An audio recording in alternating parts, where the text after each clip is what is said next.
even people his own countrymen, they're all against him. You know, no one gave AJ, no one was giving AJ a chance in that fight. Like a lot of people in the UK were saying AJ was going to get knocked down, and some people backing him. But the bottom line is that guy got knocked down like 5 times to get back in the ring, and that's what he did. You might thought it was boring, but for me watching it, bro, it was entertaining. It was better than Vladimir versus Tyson Fury because of what happened previously before. And AJ catching the belts now, yeah, right? AJ catching the belts. You're right. We might stay in the UK, hold the belts for a while, but that's the game you play. End of the day, Ruiz had a chance. He had a really good chance, yeah, of beating AJ. A lot of people gave a thing. This guy was lying to himself. The weight came in overweight. I mean, bro, listen, bro. Like you have to give credit for what AJ did. AJ boxed him. He's, you know, he got knocked down. He put on a master. That was a masterclass of boxing. Furthermore, Dillian White, yeah, he's been cleared. The UK's back on board, right? We need to get the Wilder number one contender for Dillian White. The UK is fucking trash, bro. Can I finish my call? The UK is not back on board. I know this What guy has is. the UK accomplished? I don't know who this guy is. Can I finish my call? Yeah. The UK's back on board. Yeah, I got rid of him. Oh, thanks, Ness. Appreciate it. The UK's back on board, right? End of the day, people don't like it. There was an arena built. That arena, yeah, built in Saudi Arabia. If Ruiz won, that arena would have been named after him. Now it's named after AJ. Boxing's in a really good place. The UK continue. Hopefully, yeah, at some point, 2020, we need the Wilder for after Fury and Wilder. But, bro, all the roads leads to AJ. And, hey, listen, end of the day, Nez, you have to give credit where credit is due. That was a master. But I picked Ruiz. I'm going to tell you. I picked Ruiz. I thought Ruiz would win the fight. So that's it, man. Thanks, Nez. Listen, people, please don't talk over someone else's call. Don't talk over someone else's call. That's not going to be tolerated. So, Mr. Archie, you talking over people's call, that's not accepted. All you're doing is making your call take longer and longer. Every time you unmute, whether someone's talking or not, you just put yourself at the end of the line. We don't need that type of energy. So allow people to finish their call, man. Because you're going to want no one talking over yours. Ruin the 504, talk to me. Yeah, what's going on, Ness? What's up? I literally just finished watching that fight. Chant, handle your mic. We're getting hella like noise. I don't know if you get ear touching your shirt or something, but it's like a lot of background noise. You there? Yeah, hello. Way better. All right. I just finished watching that fight, and I did pick AJ to win. I wouldn't say it was a masterclass, though. There were times where AJ could have had him out of there, could have let his hands go more, but I didn't really see that. I mean, I think I gave maybe Ruiz probably 3 rounds or so. But AJ did control the fight, but it wasn't like the shutout that I was think it was. So yo, man, what's up, people? I was just on the box. That was me on the boxing voice there, and like callers be interrupting EJ on boxing EJ live with the fake American accent, real UK fraud G. How am I putting an American accent? Like, I don't think I sound American. Do I sound American? I guess that's a compliment. I don't think I sound American. Michael Thomas. Do I sound American? I don't think I do, brah. Do you want to come on? You can come on, I'll drop a link and you can tell me how I sound American, man. Like, listen, that was amazing. AJ put on a masterclass of boxing. It's great for our sport. And Nez don't like it. Let's go sit over there and be humble, bro. I mean, I haven't been on the boxing voice since ages, but listen, he know he had to let me in to see what I had to say. That was great. Let me see what everyone else is today, man. Let me see what everyone else is today. See if this guy gonna jump in. See if my guy's gonna jump in. Where's Hamid's a joke about bloody day. To this day. Yo, bro. Just want to see Wilder. 2020. That's what we want to see. Let me try and call some of my wolves, boy. Most people call them the dogs.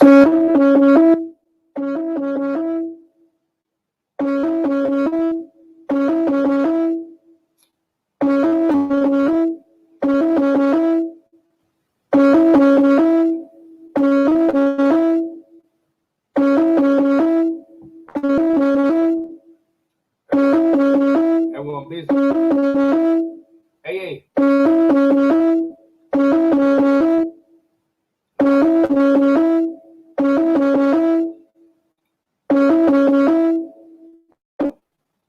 you as well. You complaining, taking the piss. How are we taking the piss? Hey, it was a masterclass of boxing.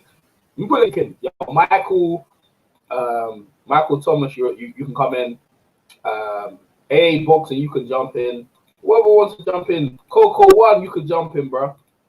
Y'all can jump in, give your piece. Yeah, it's time for that time, bro. EJ's open mic session. That's what it is, and we gonna open the mic to this day.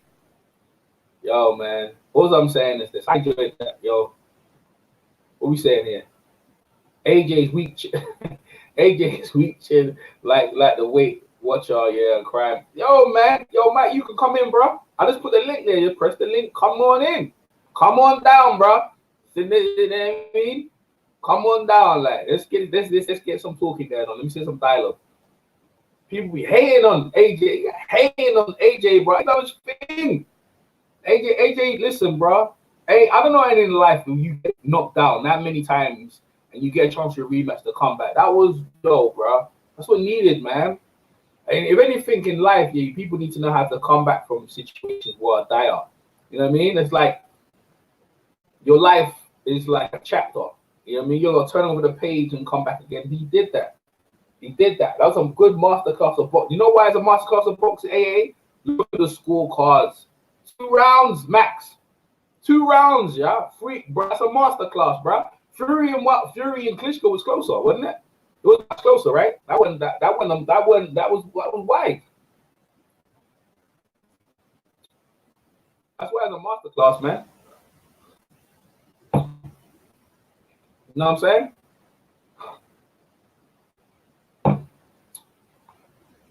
I listen to the boxing for this, yeah. Some dude be talking shit.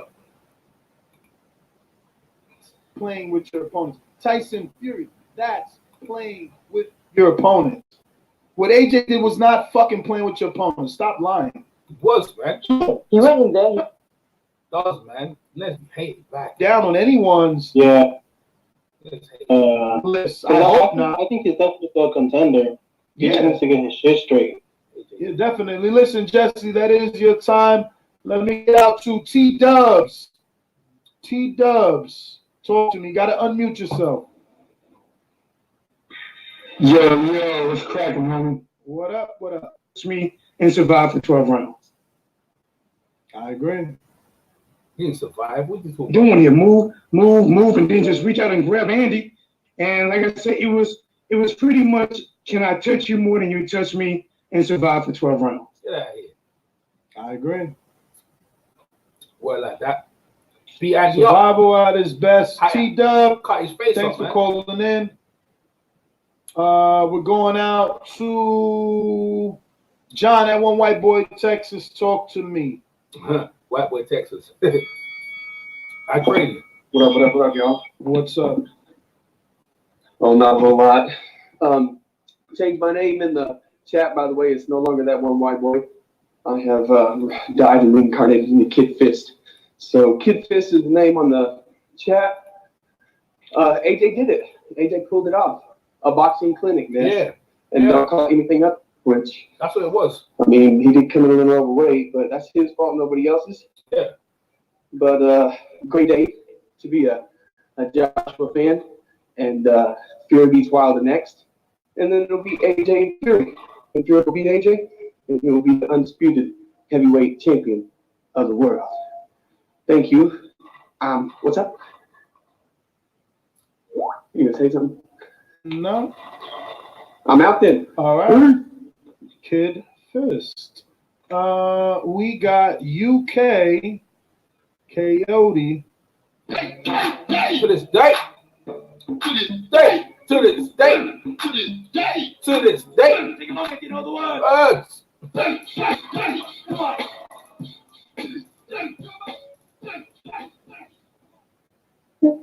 on. Yeah, hello.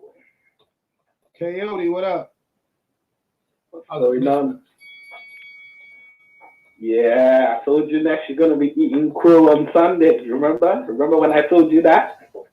Yes, you did. Yeah. But listen, yeah. As far as I'm concerned, it was a boxing clinic. It was a boxing masterclass.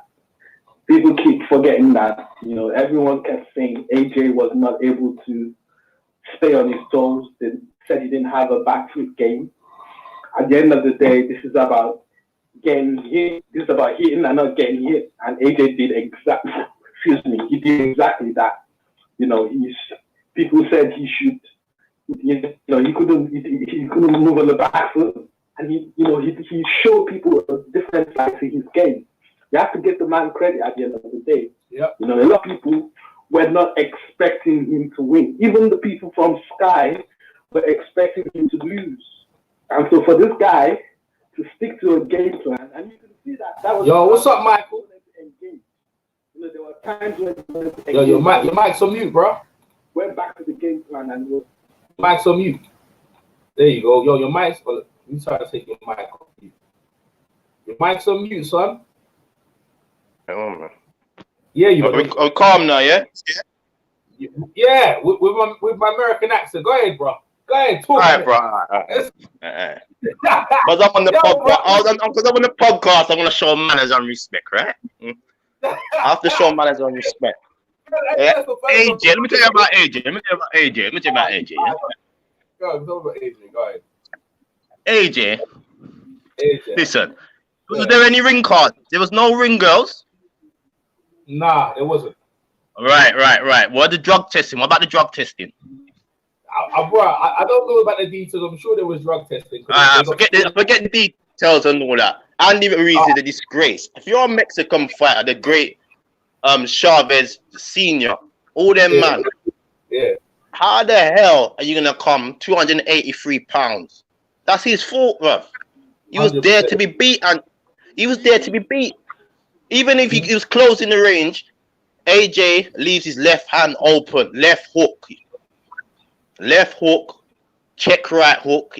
All you need to beat AJ is the temple shots. Yeah. Temple shots, brother. So it's temple shots. But you see Ruiz, yeah, bro. I don't know how you got. You know what? That guy. You remember that guy who won the lottery the other day, and he just spun the money. That's what happened to Ruiz, bro. Yeah. It's too many sushi club. Yeah. It's too many sushi. Too much sushi, too much partying, because LA and Hollywood life is a different life than the UK life, my brother. It's a different life. It's a different life, and he's not built for that. Andrew Ruiz doesn't bring nothing to the market, the heavyweight market. If you think like Andrew Ruiz, the hardcores know Andrew Ruiz. The casuals don't know Andrew Ruiz. Yeah. So when he knocked out my man and dropped him 4 times in the fight, I didn't say Andrew Ruiz, he can punch. But Andrew Ruiz wasn't really a puncher. When we look at the Josie Parker fight, he goes to New Zealand. I thought he won the fight. My brother. But the fact of the matter, Andrew Ruiz is not a known puncher, but AJ can't take hooks to the temple. That's how you beat AJ. Well, you know what I've been saying, that the heavyweight division is such that it's wide open. It's wide open, brother. That's right. Any of them guys hit you, you can go down. So it's one of them ones there. But who did you pick going into the fight? You pick AJ? I'll pick Andrew Ruiz, but I reckon the fight was fixed or he got paid, son. Al Heyman ain't gonna pay Andrew Ruiz. Al Heyman should get rid of Andrew Ruiz. I pick Andrew Ruiz, but the thing is, AJ adopted the right boxing style. You know what I mean? Yeah, jab and move. But yeah, but I thought like I was on the boxing boys, and they said it was boring. I thought the masterclass. No, ain't no masterclass. Do you hear about Barry McGuigan? Go on. No, I'll tell you what I think it was. You tell me what Barry McGuigan said after. The reason I say it was a masterclass after because of what happened to him previously. The man got knocked down 5 times. And the mentality to come back. This is what I'm saying. The mentality to come back, and to do that to a guy who knocked you down, bro. It does in his whole entirety. That's a masterclass of boxing. Andrew, not a masterclass, brother. Listen. Go on. Do your thing. Take your thing. Alright, so what nothing as well, Andy Ruiz has never been decisively beat. Even when the Parker fight, it was a split decision, right? But bro, man, he's and remember he said he's been fighting from young. So what entirely all that AJ I only gave Ruiz 2 rounds, bro, in the fight. So that if you look on the stats, the 2 rounds I only gave him and the judges, that's why I was a masterclass. Go ahead. Someone cool. Let me say my piece now. Andy Ruiz, AJ was still wide open to the hooks. Andy Ruiz didn't go to the body in this fight. And Andy Ruiz is out of shape. He's supposed to knock out Andy Ruiz. Double up with the jab. It's like Lennox Lewis. You see Lennox, double up the jab. Land with the right hand, you're going to sleep. That's what I'm saying. When Lennox didn't let go, even man them like David Tua versus Lennox Lewis back in the day. Yeah? I said that. Go ahead. Yeah, imagine David Tua in this era. He will knock out Anthony Joshua in 2 rounds, blood. Yeah, I agree with you, but he's not, and that's you're in an era where basically different eras, different generations. Lennox Lewis went to the Olympics twice, and then he got the gold medal in the Seoul one, right? His experience was vast, right? Because he all the Olympics. Anthony Joshua, in terms, man called him a keep fit champion, but what I'm saying to you is this, right? In this era, the man did what like even Wilder is like his style is not you know what I mean? It's wild. So what I'm saying to you, in this era, it's wild, but it's dangerous. If he catches him with that right hand, he's going to bed. Yeah, but you know what? AJ could catch him as well. That's why the money's there because AJ looks got. I'm trying to say AJ even like the confidence was shattered. He looks gun shy now. You don't want to pull the trigger. No, but against Ruiz, no, you're right. Against Ruiz, I think he did what he needed to get past. But another got the job done. Yeah, another opponent, he might do something else. You get me? Because AJ wants to knock him out, but he didn't want to get hit himself. And really and truly, after what happened to him, bro, I'm not gonna lie to you, bro. I never see so many opponents, anyone in boxing, be knocked down that many times yet to come back to do what he did. And the back foot game, the back foot game looks so nice. Yeah, that's what. How that work, bro? No, because his fingers, he lost the weight, and that he had enough energy to maintain that. Because all the bulk, he couldn't do that. You see what I'm saying? That's why they told him to maybe lose all the weight. He could maintain what he was doing, moving around, and that's why boxing is about the purest sport. It's about styles, and like Bruce Lee, I become water. Like he molded into something else. He wasn't the same guy. You see Bruce Lee in the film The Way of the Dragon when he went against Chuck Norris, and he was flat-footed, and then he lifted himself up and started bouncing, and Chuck Norris couldn't catch him. That's what you saw. That you saw AJ adapt another style. And Ruiz thought, you know what? I can be big. It doesn't matter. I'm gonna catch him, even if I don't train. He just completely disrespect. Even if he was in shape, I think AJ would have done him. He disrespect himself. He disrespect his training camp, the manager, the trainer. Man never trained. Man was on Instagram hiding food from his trainer, brethren. That's embarrassing. He should be ashamed for himself. I can't blame the trainer. No, the trainer, everyone was sitting there vexed because you know why? You know why they're vexed? Because they missed multi-million-dollar paydays. If he won the fight, you could arguably say the Wilder fight would have been thing. The belt would have been got to back to America. Now, the belt. He's gonna swerve to Pulev, Usyk. All that, yeah. The thing is, watch this, right? I'm a UK guy, right? So I'm in the amateur boxing scene. I'm a UK too. Yeah, because the belts are back in England. The amateur boxing scene is flourishing. So we need our champion back over here to build what's going for the next champion coming through. So, in my opinion, I feel like the Americans over there, they don't really respect their champions. Even Tim Willis, who beat Frank Bruno. He got more respect over here. I think we value our champions. No, the Americans, they got baseball, they got NFL, all that bullshit in it. They don't care about boxing like we do. We treasure our champions. I love boxing, bro. Exactly, bro. So what I'm trying to say, all right, on the real, maybe some people wasn't happy about the promos, but I paid my money and I can say I got my money's worth. Nah, I ain't paid, but I ain't gonna lie. I went to a bar, blood. I'm glad I got paid for it. No. Normally I stream it. Normally I stream it, but like Dillian White has been cleared. Hopefully he's got Dillian White was shocking, don't it? I love Dillian though. Like, he was shocking. Yo, talk about Dillian's eyes all shot. That's some Captain Hook, man. I love Dillian. What was he doing? Just there for a payday? Marcus what? Yeah, Get no, out he's of here, good, man. no. He can't. He's actually good, you know. That guy's actually good. Glad made some trouble. He's actually good, you know. 40 They ain't years getting no old, though. He's an old 40 years old. Can you imagine Weiler Yeah, and Dillian White? yeah, you're right. But the thing is, he can take. He's never Love been knocked out, Dillian, you know. though. Yeah, I'll give Dillian a chance, yeah. So, hey, what you Dillian's saying got the about left hook, right? Yeah. What you saying about my Yeah. fake American accent? Why you say I got a fake American accent? Man, because you say sometimes you say, yeah, man, yes, man. I bet this man speaking American sometimes. Listen to the podcast, bro. I listen to this. What's this, right? You know what? It is what it is, bro. It is what it is. You know what it is? If I am, yeah, it's because I'm talking to that man named from the States. Oh, the slang, innit? So he just link up with the man. Yeah, what's this, yeah? When I talk to them, they bang out some of my words, you know. They bang out, yeah, bro. They bang out some of the words back to me as well. So it's slang, innit? It's slang. Yeah. Constantly talk to them online, especially online. Not obviously face to face, because I've never been to America, but I talk to them on a daily basis. So that's probably what it is. But yeah, hey, you got a YouTube channel? Yeah, Michael Thomas. All right, subscribe to that channel. I think I might have subbed you up already, you know. But yeah, you know what I mean. But so overall, yeah, your overall like assessment of I'm a boxing fan, man. I'm not no yes man. I'm a boxing fan, innit? Hey, so your overall assessment of AJ coming back, what happens to AJ now? Where do you see him going now? Which thing's gonna happen now? He fights Usyk. He ain't fighting no one with a pulse. Huh? How can you not call out Fury and them man there? Alright then, when Fury come back, yeah, Fury come back. What's his first fight again? Pernetta?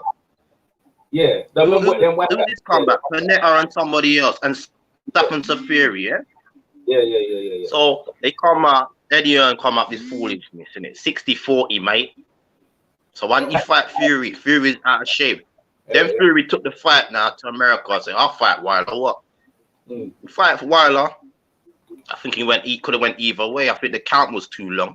When he got knocked down in round 12. But he showed heart and guts. Imagine imagine Wilder hitting him in the same right hand in the 12th round, AJ. What's gonna happen? AJ ain't getting up. AJ ain't getting up. No, but you know the thing is, yeah, that's the same thing I did with AJ. I looked at Ruiz and said the same thing. I looked at all Ruiz's assets and just throw away AJ. Now I agree with you what you're saying. It's a possibility. But let's look what AJ can do to him as well, though. Because you see Wilder, he don't like to fight up close. And Fury don't like man up close. And AJ, that's where AJ is good. In terms of AJ's more all around. He's more the total package than in Fury. Like they're not good at certain things, but AJ's good at a lot. I think Fury's a better boxer, don't you think? Yeah. No, I agree with you. That's what I'm saying. I agree with you. But AJ's better inside. You see what I'm saying? He's got the best uppercut inside in the heavyweight division. He needs to use it. Yeah, but it depends which opponent though. You can't use it. You couldn't use that on Andy Ruiz though. You see what I'm saying? You have to do certain things. You got the uppercut. He hit Klitschko in Wembley, and then he took his head off. Why don't you use it? That was a wicked uppercut. You know? Yeah, it's one of the best uppercuts for a decade. That uppercut. He nearly took his head off. A decade, you know. Yeah, but you know what? It is though. Let's be real. The man took his head off here. The man looked like an ostrich in the sky. Klitschko, bro. Hey, you know what? Klitschko's head was like that, bro. Like he just put on a mantelpiece for him, like. It's true. Hey, you know what? People can start like putting their posters back up AJ and start celebrating because maybe we might get some fights in the UK, some London, some Cardiff. I don't know, but the Dubai. What do you think of Saudi Arabia? That Saudi Arabia thing was nice, though, innit? It was all right over there. Nice, but come on, man. The atmosphere was dark and all that. Like it was some elite business. Like the atmosphere was dark. You can't see the people. The stadium was nice. I'm thinking, why this crowd is so quiet? Yeah. I'm looking around, yeah. I'm at some bar, me and my boys. Where's the atmosphere? This place Saudi, man. And the man said the prince first. The man didn't say his family after the postman. Nothing. I want to thank you to the prince. I don't know, man. That fact was fixed to me. He said prince a bit later on, though, and he holds up his son as well. Oh, terrible, brother. AJ was going through some... Go ahead. You know what? Can you imagine, yeah? Tommy Morrison against Age. I'm talking about left-hander. Everyone's done that thing, you know, and they said the same thing, and it's like them guys in the 90s who deal with these men. Yeah, but I'm saying them man, that's how I rate Bruno over fucking Joshua, yeah. Even though I want that Bruno fan, HB, so you don't think so? Huh? I do. Bruno, Bruno would give AJ trouble. You give AJ trouble. But you see, would have knocked him out, blood. But AJ got. You don't But think AJ's, no, but AJ's a chameleon though. This is what I'm trying to say to you, and he can hit her hard as well. Like, yeah, he could. Yeah, he's a chameleon because you don't know what AJ's going to come up, bro. Because look, I thought AJ tendencies, yeah, and this is why I picked Ruiz, that he likes to fight out close. I didn't think he could change his tendencies. Now he did get close instead of fighting with him. But you got to put the pressure on. You got to cut the ring off. On AJ, but you're gonna get lick up though. He's got to reach though. AJ can hit though. You got to cut the ring off, my G. Oh no, on AJ got you, bro. You're gonna get peppered though. Even if you cut the ring, cut the ring off. You're world heavyweight champ. My man can't even go back to Mexico. Man has to live that LA life, yeah, that Hollywood secret life. Bro. You can't go back to Mexico and tell them man there. Mexican man will bang him up. No, but what's this though? Ruiz trying to get in close and he got cut straight in the first round, bro. Around his eyebrow. He wasn't even like EJ. He wasn't even moving his EJ boxing. He wasn't moving his head. It's not bobbing and weaving. You see, like Joe Frazier, yeah? He ain't good as Joe Frazier, yeah? No, when Joe Frazier used to bob and weave, Joe Frazier's hitting you that left hook, brother. He's making you feel that left hook. No, 100%. You think, go on. No, 100%. I thought he was gonna do that. That's why I picked Ruiz, but he didn't do none of that stuff. He had didn't go to the body. This man is a body puncher, not to the body. What's going on? Yeah. But then who's calling me? 1 second. Let me put myself on mute. Carry on talking, brother. I'm saying, people, he didn't go to the body out here, bro. People can't tell me that fight weren't fixed. That fight weren't staged, ladies and gents. So I work out here, bro. We got EJ Boxing Live. Put me on his platform.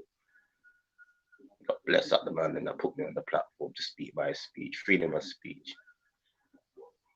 Yeah, time for this bullshit, man. Battery's dying out and that.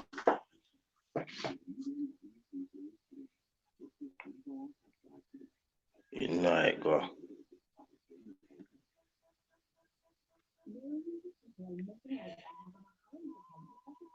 That's how it works, bro.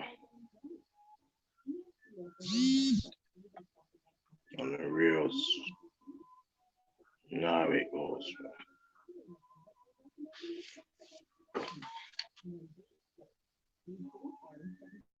Say what?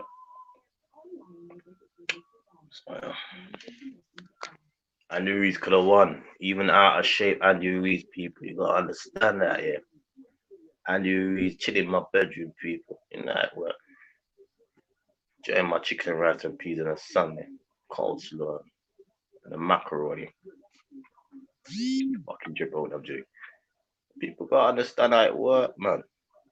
You're coming on and say, yo, it was a masterclass. He was like Muhammad Ali. Not no Larry Holmes season. I'm not having it. I'm not having it. Where's EJ Boxing, blood? He hiding from me, yeah. I mean, it's good though. It's like, what, blood? The whole Saudi card looked fixed to me. With the barrier on, say again. Slave drivers. Oh, but slave drivers to Saudi, eh? Andrew Ruiz. Where's my man gone? Yo. Hello. People go on me. Oh, go on, brother. Not a whole lot. Greetings from rainy California today. Bless up, brother. London, yeah? Yeah, that's what's up. That's what's up. Congrats, you guys enjoying the victory? Is it feeling like normal back now? I'm not really an AJ fan, brother. Oh, okay. Yeah, the whole fix. It would look like a fix to me. Don't you think so? Go ahead. Say it again. Don't you think it was a fix? A fix? No, I think it was a fix. Why do you think it's a fix? Man out of shape. Don't think the zone paid him a bit extra money? Yeah, shape. No, I do think AJ was juicing. I think that. No, I you mean, if think you it was say juice? that's You a think it fix, was on the feds? Yeah. yeah, I do think that. I think that stamina. Like, he looked tired after round 2, Yeah. and Man then thought looked he was fresh on the Muhammad day Ali on after that that. back foot, innit? Or some Yeah, Larry yeah, Holmes man. or something. I mean, he was just running. I mean, it was I mean, listen, he did what he did what he had to do. But what I'm saying is, issues his whole career, and just to fix it in 6 months, and not just fix it. That was 6 incredible months. stamina. That wasn't just like good stamina. That was amazing recovery. He must have been in the gas chamber, oxygen chamber, man. Yeah, I don't buy it. That's bullshit. Hold on, I might be going in and out. Let me. You good? I'm not sure if my Yeah. connection. Yeah, I can hear you. Is it my connection or yours? Am I going in and out? Or you can hear me? No, you're all right, brother. Carry on. Yeah. There is AJ showed me things in his game that I've never seen before, and kudos to all that. I've never seen him use the ring like that. That much of the ring. Right now. But they made the ring bigger, didn't they? Yeah, I heard it, but I'm just saying, even regardless of the size of the ring, he never uses it. Yeah, it doesn't matter. Ring is a ring, isn't it? Yeah, I mean, I've just never seen him use that much of the ring, and so all that, hats off. I'm not buying the fact that he's fixed the stamina organically. Organically, I just because no drug testing in Saudi Arabia. There's no ring girls. That makes no sense. Well, the drug testing makes really less sense. The ring girls, it is what it is. Atmosphere was crap. Yeah, the atmosphere was. It was in some dark, like it was some pyramid, Illuminati shit. Like it's watching some Star Wars shit. Yeah, like the atmosphere. Yeah, I didn't get the atmosphere at all. I've seen two, like when I was watching maybe a Povetkin fight out of Russia. The atmosphere was terrible there too. The card overall wasn't good. The fights themselves weren't good. Dillian White against Marcus Wack. Michael Bounty Hunter. What kind of mask was he wearing? I'm like, huh? His mask had a mask. Was it a mask? Yeah, his mask had a mask. Yeah, he came out with terrible. Yeah, I mean, and then the performance he put on. So there were 3 guys who looked like they weren't even professional athletes. So even Povetkin looked like he had veins popping out the side of his forehead, and he was on PD. Yeah, I don't know. As far as the implications of the fight, the implications were huge. As far as the quality of fights, the quality was trash. And why was there a 4-rounder in between the co-main events? I didn't get that at all. What did Barry Hearn say to Dillian White and the Oscar Rivas fight? Slave drivers. I think they got a slave driver in Saudi Arabia to knock out that black guy. Who was that guy? I don't know. And they seemed like they pulled him from the crowd. Who was he? Was he even on the undercard? They just knocked him at round 4. See a man like that. Oh. Yeah, they brought a little kid in to go knock out an old man. His own's trash. Without Canelo, his own is trash. It's trash. I mean, with Canelo, like Canelo's fighting like Smith. I don't know, whatever. Callum Smith. He lost against John Ryder, don't you think? Or did you see that fight? Yeah, I saw it. I thought the cards weren't good, but I guess it could have gone either way. The scorecards were the actual judging was, the cards were terrible, but I mean, yeah, I could see how a lot of people, if I'm John Ryder, or I'd be mad, I'd be upset, but what do? You have to go in and beat the champ, right? Yeah, you got to knock him out. You got KO him. Can't win on points. At least do something more than that. You didn't even knock him out. You didn't wobble him. What did you do? Nothing. That's right. Andy Ruiz could have been a cash cow because he's got the Mexican following and he's got the Latin American following. He's got a Latin American following. He could have been the cash cow. He just done his job properly. I couldn't get in shape. Eat on Christmas Day. Well, if you wanted to eat so much. You remember? I don't know if you remember the Duran Leonard. how Leonard he felt like he fought the wrong fight, and he knew that Duran was going to go party, so he called for an immediate rematch, knowing that or suspecting that Duran was going to be enjoying the victory, not just getting back into the ring. So can't get back in shape. That's why I have to rate Floyd Mayweather. Even people say he cherry picked or whatever, he's always in shape. Deontay Wilder's always in shape. Even AJ always in shape. Yeah, but in shape. Ruiz doesn't have the same story, right? He was about to quit boxing before he got that fight. He was gonna go like this. He's buying Bentleys, he's buying houses, he's got equity now. Yeah, and also he's young. He can bounce back from this and work his way back up to a really big fight. Like now he can live the life. Now he's lost and he's won. Really the sky's the limit for the guy if he can figure his out. If he can figure. He don't even deserve the rematch. You hear him in the post fight. Who wants to see the rematch? Who wants to see that? Well, he does deserve it because he beat the shit out of AJ, and AJ ran in the rematch. So I don't not necessarily next, but at some point down the road, like I think Ruiz can work his way back into the third fight. All right, get this smoke, yeah. Yeah. How can a man get dropped 4 times? Yeah. He can't go back to America. So the Saudi market is open. Only the UK market, but the hardcores is in the real money is in Las Vegas, right? Yeah. Goes to the Saudi market. Okay, the Saudis, Eddie Hearn's smart. Eddie Hearn goes, I want a site fee for 15 million, right? So he gets his site fee paid up front to the promoter. And he said, oh yeah. And then you know what funny is? When Andy Ruiz goes, I ain't going to Saudi Arabia because war and Donald Trump and then the next couple months it goes, oh, I'm going to Saudi Arabia, man. I know. Oh well, it makes no sense. I mean, it makes dollars. You have to. It makes dollars. But So if you're the it's gotta make sense. If you're the champion, you can be the A side. You can just say, right, then do a couple mandatories. If I beat Joshua, and I think, okay. Well, I mean, so makes sense. Right. When it comes to just why they don't fight in Vegas, I personally think that they don't fight in Vegas because they publish those results to the public, so you will know how much money AJ makes. He doesn't like the American media.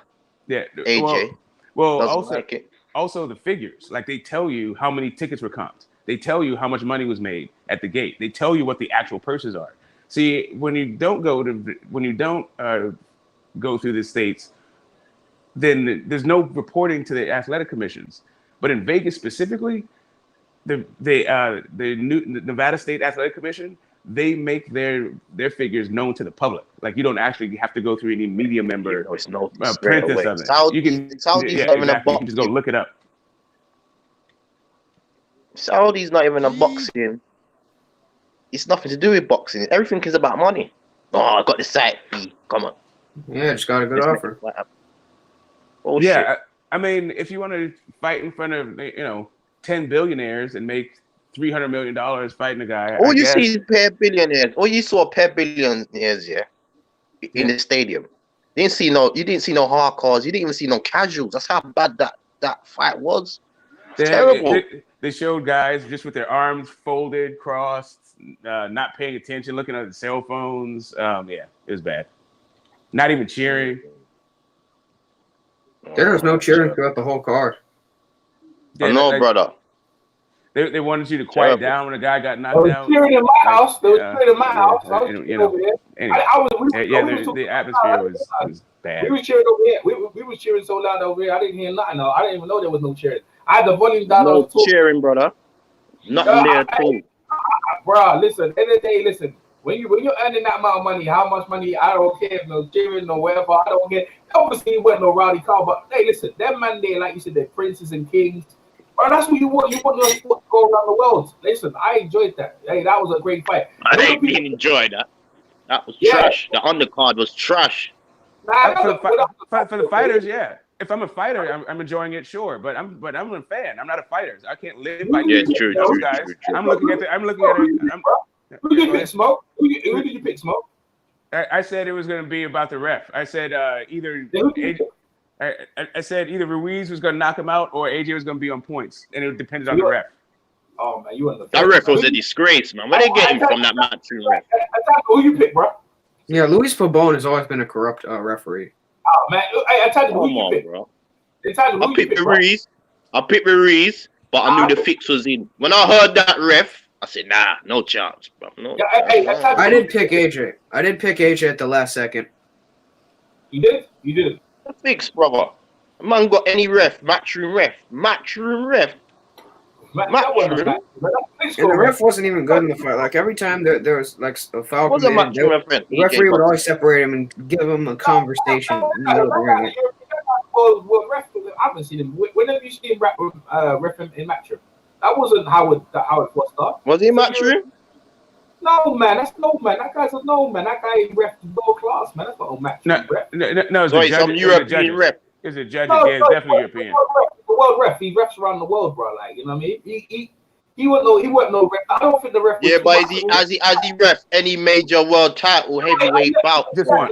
No, he hasn't. He hasn't won. No, he hasn't. He ref. The last. So why didn't they get Tony Weeks? So why didn't they get Tony Weeks? I don't know. Actually, I'm just saying that ref right there never refed in no matching card in terms of world fight. Last fight he refed was Vladimir versus Povetkin. And you see what happened with that Povetkin fight, that holding and that grappling and that fight was absolutely horrible. Choke slam and all that. Headlocks and God knows. That shit was WWE. And that's his only. That's his only. I think that's his only major title too. I understand. Like, there's a lot of people. Luis Pabon also refereed another Klitschko fight, which was not upset, bro. It's corruption.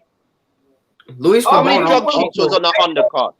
Pabon also refereed Klitschko versus Mormick, which is horrible. Also. Yeah, I know exactly. But what I'm saying is, AJ won the fight fair and square, and now we go on. What happens between? It's in February, right? Between Pulev. He's gonna fight Pulev, innit? He's fighting Pulev. Yeah, he's gonna fight Pulev. Yeah, that's all right. I don't mind seeing that. Get rid of Pulev. Yeah, because Pulev and Jenny Sushi. Remember Jenny Sushi? That woman. Oh God, man. That woman is alright. She's still in boxing, innit? No, I won't mind trouble now. I think she's alright, bro. What was it? Nah, bro. You better not trouble that, bro. She's alright, bro. I like her though. I like the little thing, bro. She's little lap dance and whatever. But what I'm saying is that Pulev's next. Yeah, like I'm not really taking it really.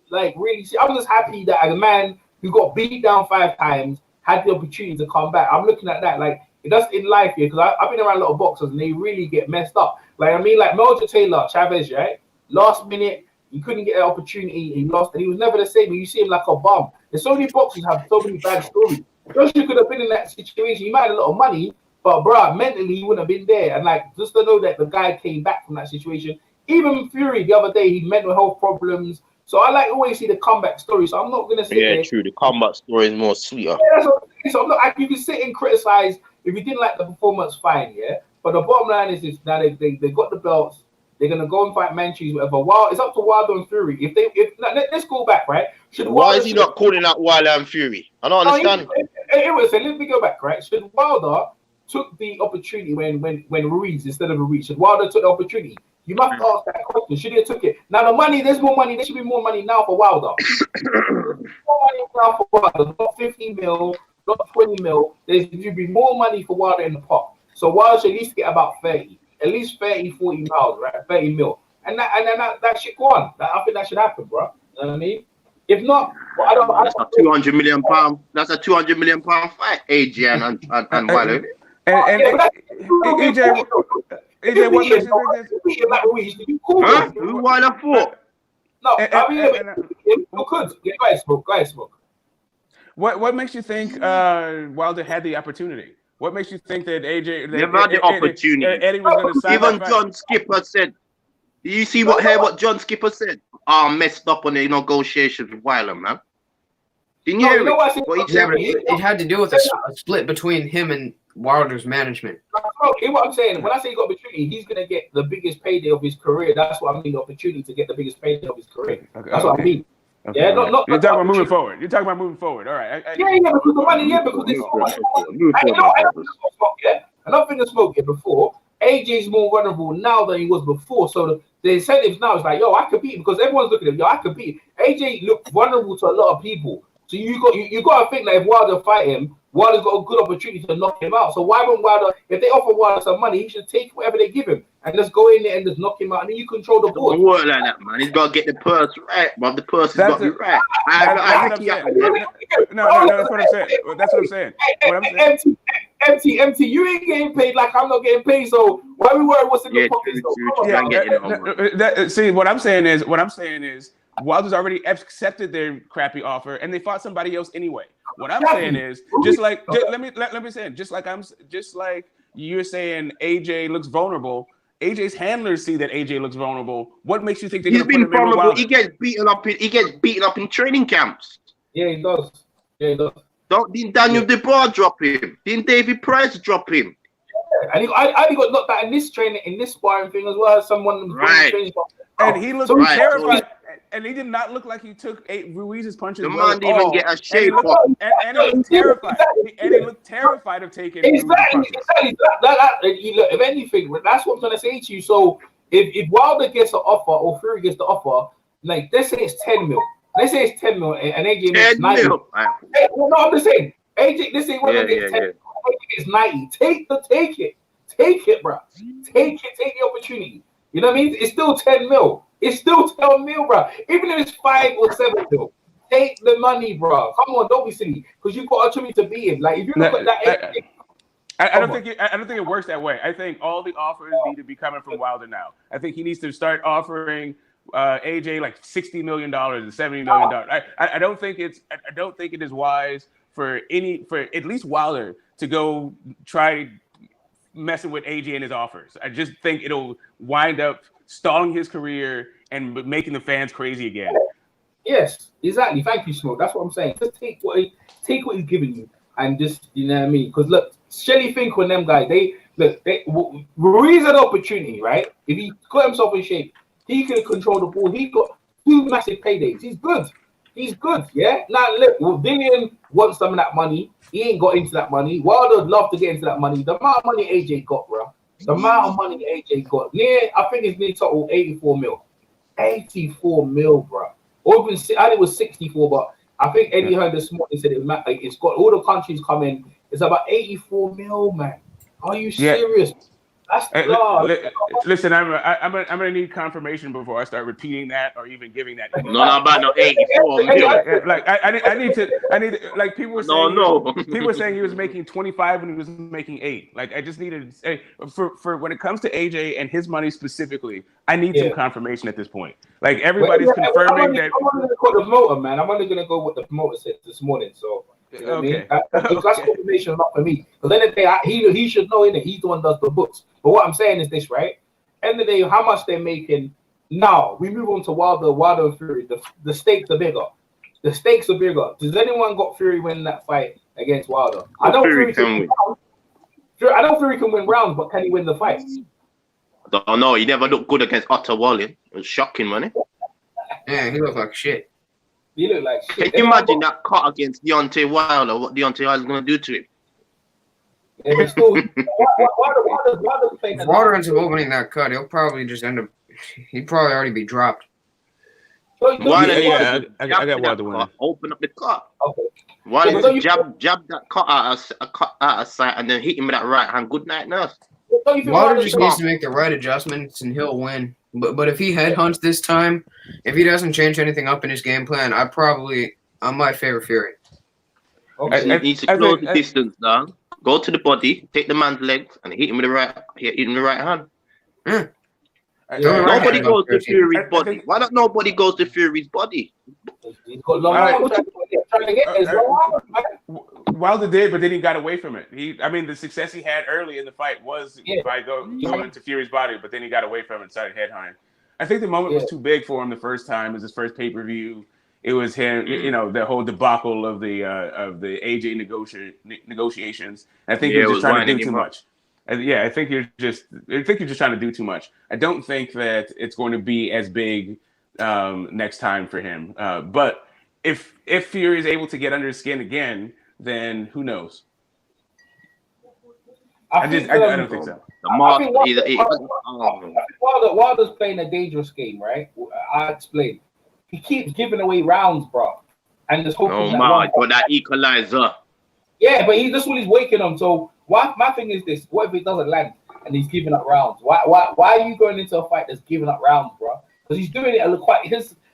Ortiz is a better boxer, though. Don't you think Ortiz is a better boxer than EJ? No, I know, I agree with you. But what I'm talking about is elite opponents like Fury now, right? Fury, AJ, giving up rounds, hopefully like he's gonna land one punch, bro. He banks everything on that one punch, whether it doesn't land this time. Why can't you bank some rounds in just to make sure? And then if you land that, and he's got a good jab, you know. He's got a good jab. He's not using it.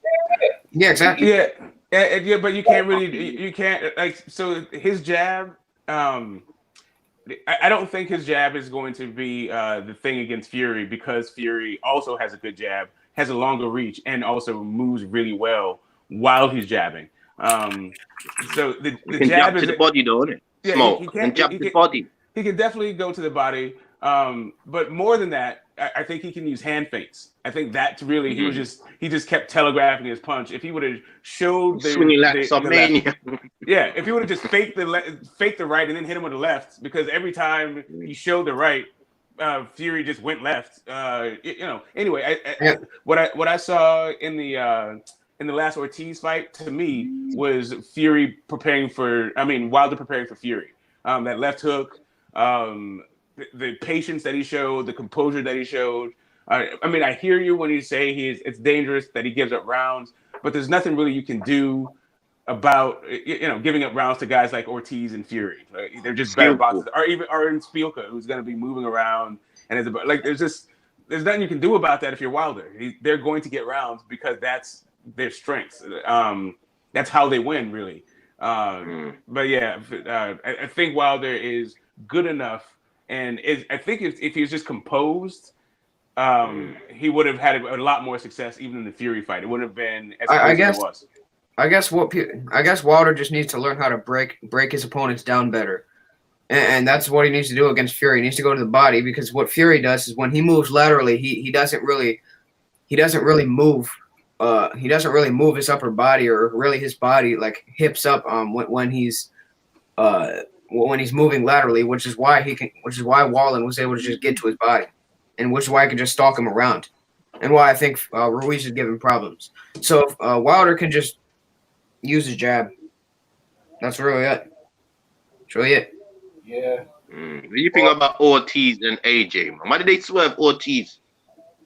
See, we saw the jab that AJ showed last night. To me, he showed 3 jabs. He showed a get off me jab, he showed a disruptive jab, and he showed a setup jab. Tyson Fury does the last 2 very well. A disruptive jab he has on point, and also a setup jab. He's pretty good at it. Tyson Fury's jab's no slouch. I don't. If I'm Wilder, I'm not trying to get into a jab war with Tyson Fury. Don't get a jab fight. Make it a fight. Close range. Don't make it a fight. Make it a dirty, rough, dirty fight. That's what Otto Wallin done. If Otto Wallin can do that, of course Wilder can do that 100,000,000%. It will knock him out in 2, 3, 4 rounds. Otto Wallin, where is he now, bro? Does anyone know what he's doing with his life? I don't know what he's doing, bro. Sparring partner. Sparring. He's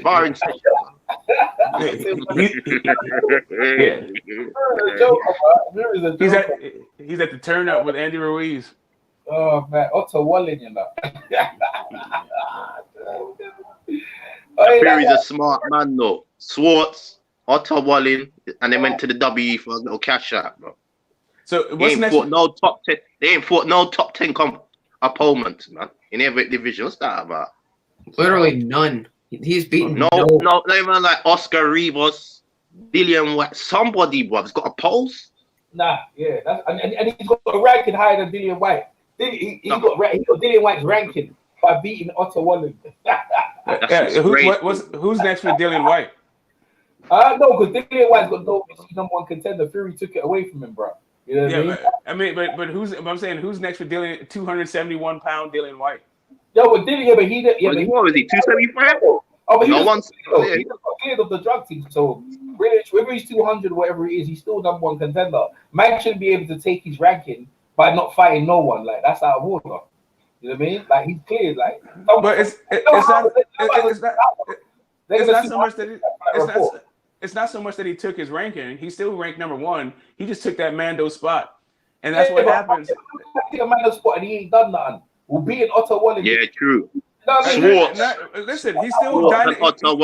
He's still dining out on the Klitschko win. Everybody is talking about how Fury was. Not even a Pulev.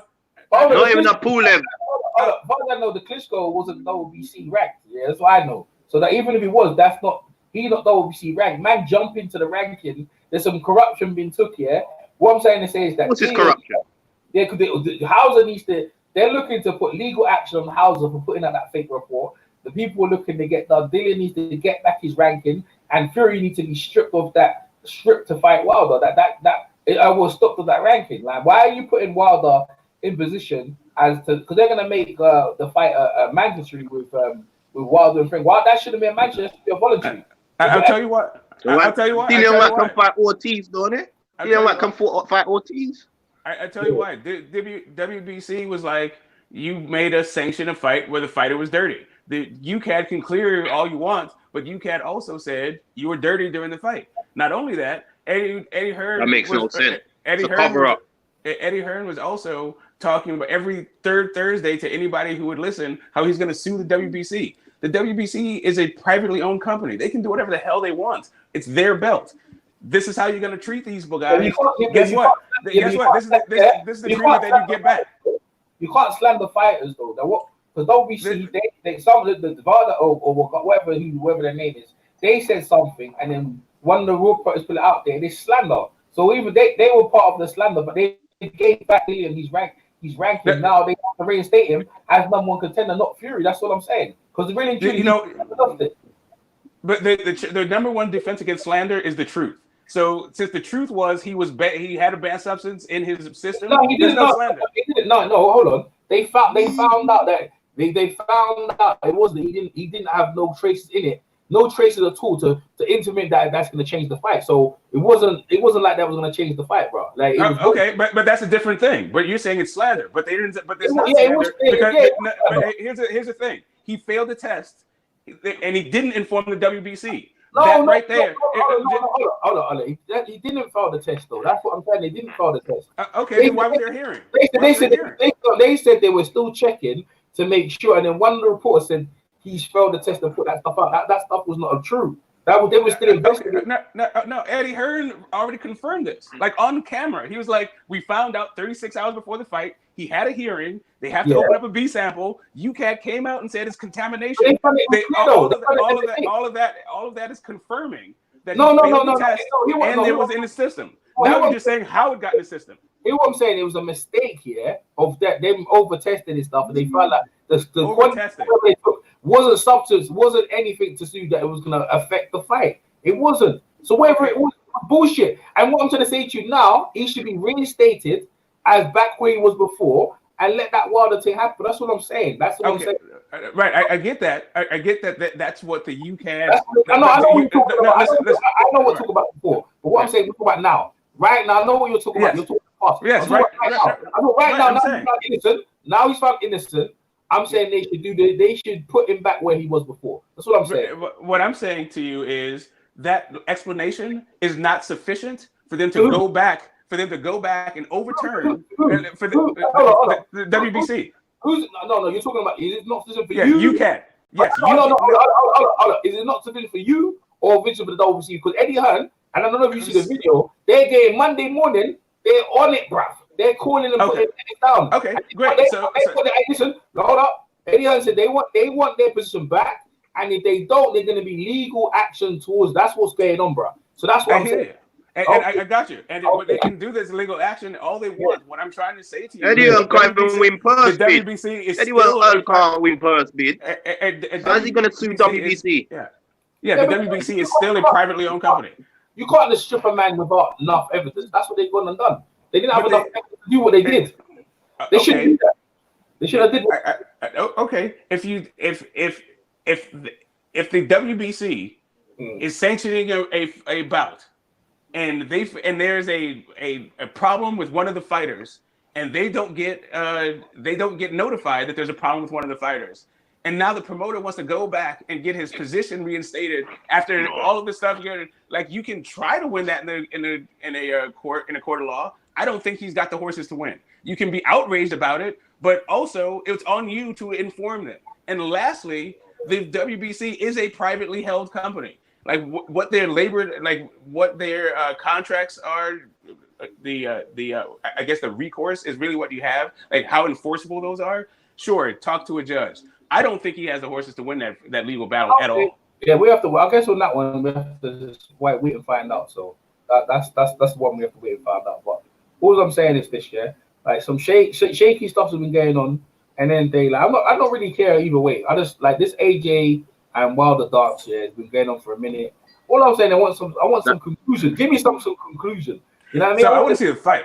Yeah, I want to see the fight regardless. That's what I'm saying. I want the conclusion. I want it to done, and let's get a fight. But you know what I'm saying? Let's see how that goes. But other than that, go ahead. Yeah, I don't think that like if I listening to what Wilder said on 78's interview, I think Wilder would take that fight. I think Wilder would take the fight regardless of what the mandatory status is. I do. I honestly do. Nah, no, I'm here. Wilder's on some bullshit. But I don't blame him. Nah, because he wants to get paid. He wants to get paid the right money. If he don't get paid what he thinks he's worth, he's not taking the fight. That's what I mean. He's on that bullshit. Ruiz, but to be fair, Ruiz was never a WBC champion. So Wilder's value is like, well, my value is in what my belt is. So I deserve more money. That's what Wilder's value is in. You know what I mean? Not necessarily numbers he's bringing to watch him. You see what I'm saying? So that's why he on that bullshit, because he feels like he needs more money, bro. Like, bro, the couple of millions, he got that woman he's with, and she eats through millions a day. She eats through millions in a month, bro. That girl has got the new kids. Okay, here's the thing. I'm not understanding how that is.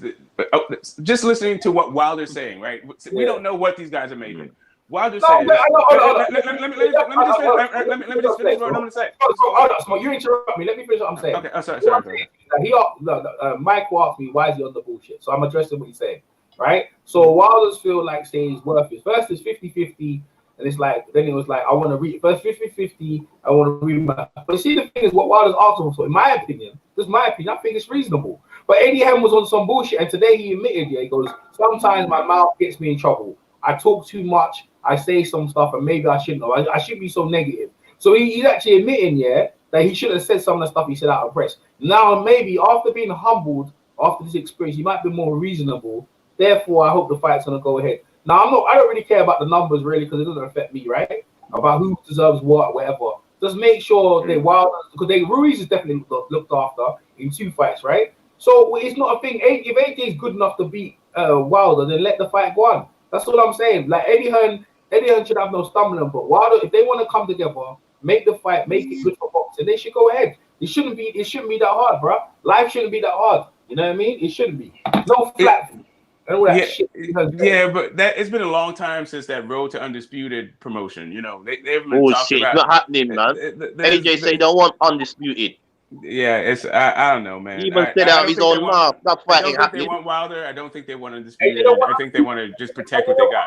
It is a business, right? All roads need to Wilder and Fury, so he can't go nowhere. Where's he going? Where's he going fighting them? He's gonna lose to what? See, the thing is, if you don't fight these guys, you're gonna lose to another Ruiz type of guy, because you're not gonna up AJ. All these guys can lose, because what you gotta understand as a fight, you need motivation. If you're fighting a guy that you know you're gonna win, how hard do you train? See what I'm saying? They know that their time is limited. Like that's how boxing is. It's only a blip in your life. You need to get as much money quickly and leave the game. It's a short-term window, bro. Yeah, like maybe you're trying to leave with your brains intact. You know what I mean? How many punch downs can AJ take? How many people? Come on, man. Come on. Let's get it in, man. Let's get it in. You know what I mean? Yeah, so I don't think from what we just saw at White, I do want to see him get back into some sort of fighting shape, because that was embarrassing. 275. So AJ is looking vulnerable, and everybody, I would love to see the fight, but I guess Fury is up now. Finish that off. Let these guys get their confidence back, because even though AJ won last night, that was a very shaky win. Like when you say masterclass, shaky, you beat that guy with temple shots. He can't take temple shots. You can't take left hook. Because Dillian White was out of shape. You say it's shaky, but he only lost 2 rounds, but it's shaky. I got. You know what? Ortiz didn't lose any rounds. He lost 1 round against Hammer, and they said he struggled, and he looked like crap. If you ask talk to people, they said Ortiz was old and he looked like crap in his last fights. Do you think Ortiz can beat AJ? I think Ortiz can beat AJ. That's how embarrassing it is. Yeah, the AJ last night, I think, would have given Ortiz a ton of problems. Because I don't think Ortiz does well. While I got hit with the first fight, he would have went down. Yeah, I don't think Ortiz is he can deal with movement, especially not that kind of movement that AJ was doing. Look, I've never seen the guy move like that. I just man, that's some fake matrix, slow matrix effect on that. What's that about? Yeah. No bullshit. What kind of bullshit is that, Smoke? That to me, a man get beaten up like that and come up like he's Muhammad Ali. Get out of here.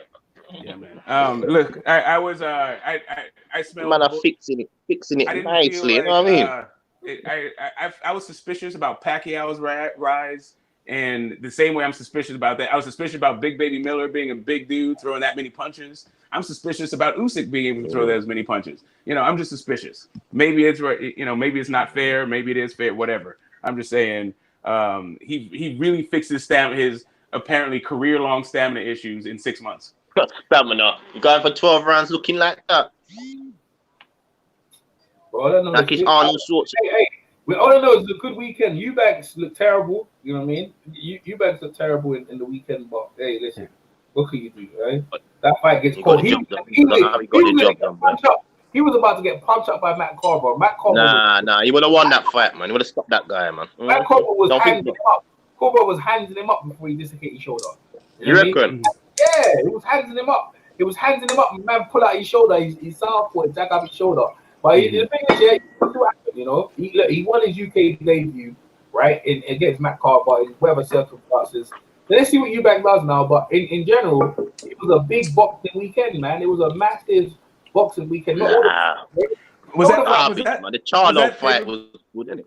Charlo fight was good. Was that pay-per-view? Yeah, I think so. Yeah, they had it pay-per-view. The Eubank fight was pay-per-view over here. They charged £12 something. I didn't pay for it though. I'm glad I didn't pay for that. No way. AJ fight was worth the money because it was like no, it wasn't worth the money, man. Get out of here, man. It worth no money. Have you been to your local shop? You've been to your shop. You see the papers, right? Yeah, but I ain't seen the papers, bro. I don't know what the papers say. You see the papers, yeah. Everywhere you see AJ's face is printed on all of them, man. All of them. Printed up everywhere. You know what I mean? Cover to cover, bro. Like, you know what I mean? Rematch, everything. So my thing is rematch. I want to see no rematch. Andrew Ruiz, yeah. Andrew Ruiz could have been the Canelo of the heavyweight division of marketing. Yeah. That guy's stupid. Yes. That guy's stupid. Yes, you're 100%. That guy's stupid. And Canelo was in the crowd. How embarrassing that is.